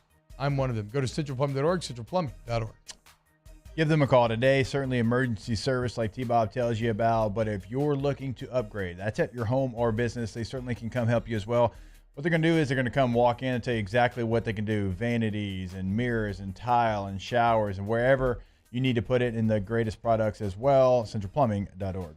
In times of need, get a full list of phone numbers, websites, and other important emergency information on the Demco Stormwatch page at 1045ESPN.com.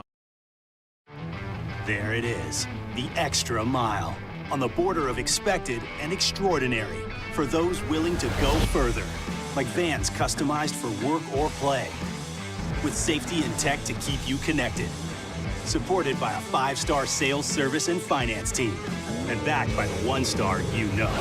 So go the extra mile. It's never crowded, because so few have what it takes to go there. Mercedes-Benz Vans.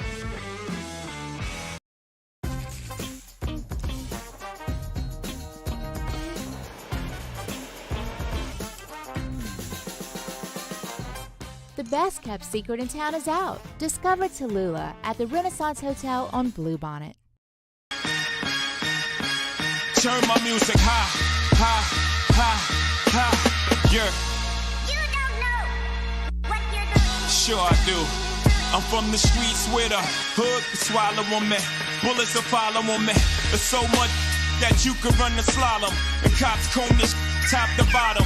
They say that we are prone to violence, but it's home sweet home. With personalities clashing, chrome meets chrome. Prices up and down like this Wall Street. Hey there, little buddy. What's the matter? What's the matter? My windows, siding, and my door. That's what's the matter. Relief Windows can fix all that. I got you. Pop, pop. What's up? Gosh, look! Curb appeal. That's a good-looking neighborhood. ReliefWindows.com.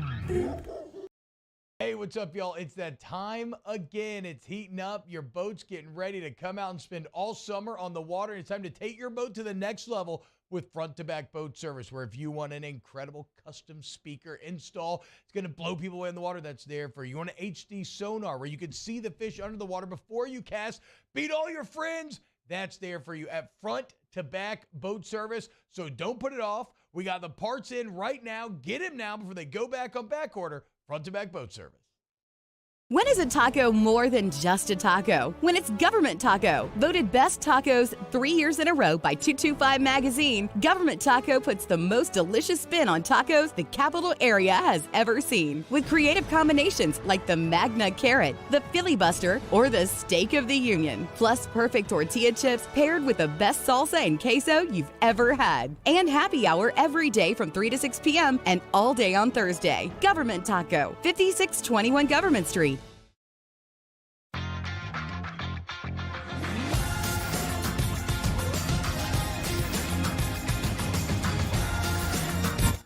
Moscona inviting you to join us for Monday's AFR, presented by Relief Windows. We'll recap LSU Mississippi State from the box and Saints rookie minicamp. Join us for Monday's AFR, 3 to 6, 104.5 ESPN Baton Rouge.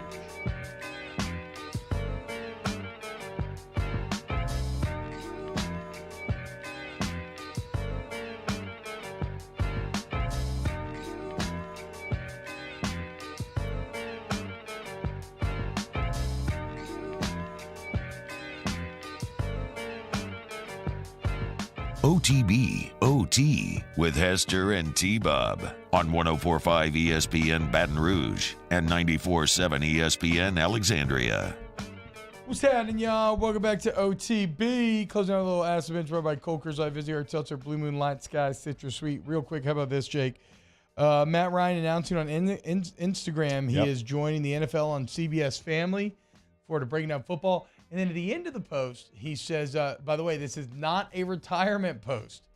The reason why that is important is because the Colts cut him early this offseason and owe him $18 million, which they would not owe him if he retired. Yeah. And he gave a winking emoji. Shout out to you, Matt Ryan. Oh, it's got to feel so good, dude. My back, dude. Yeah. My back, dude. Yeah. Well, this isn't that situation. No, you cut me. I know. True. Yeah, all right. cut me. I'm going to get mine. I'm going to get my $18 million. Hell yeah. I really thought he was going to be really good there. Whatever, though. Ask the bench right by Colker's Light Visitor. The only old salty vet that they've brought in during that whole 4-year trial period that did well, PR-17. Bilbo says weekend winner, give Angel. Yeah, true. Angel Reese landing spot on, or weekend winner Angel Reese getting Team USA. Hell yeah. Cortland Jacob, weekend winner. Van Lith for graduating. Did weekend winner Cardell Jones? Did you see the tweet? He quote tweeted the Stetson Bennett stuff and said, "This man ain't about playing school." I love Cardell Jones. I agree. What a run he had. He's a legend just for that tweet for the rest of time. Yeah, because it's, you know what? It was honest, and people don't want that.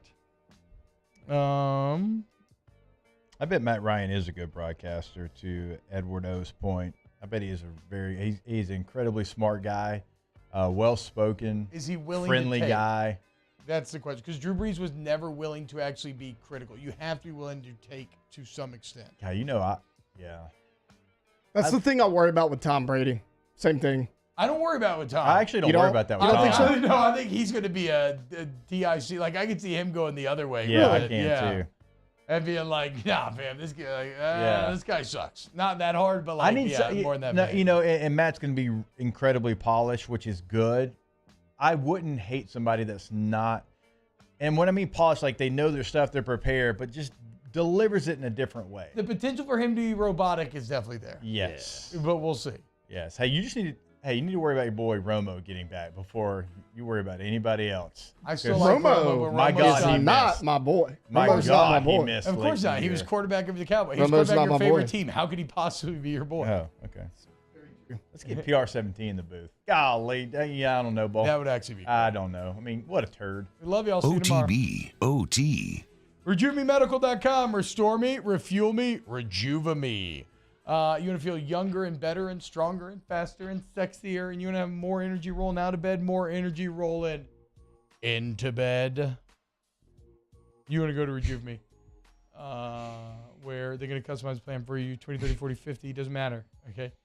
Maybe HRT for you, maybe not. Like, get your labs drawn, see where your body needs. Also, ask about semaglutide when you're in there. It's a new hot treatment on the streets. Rejuve Me Medical, RejuveMeMedical.com.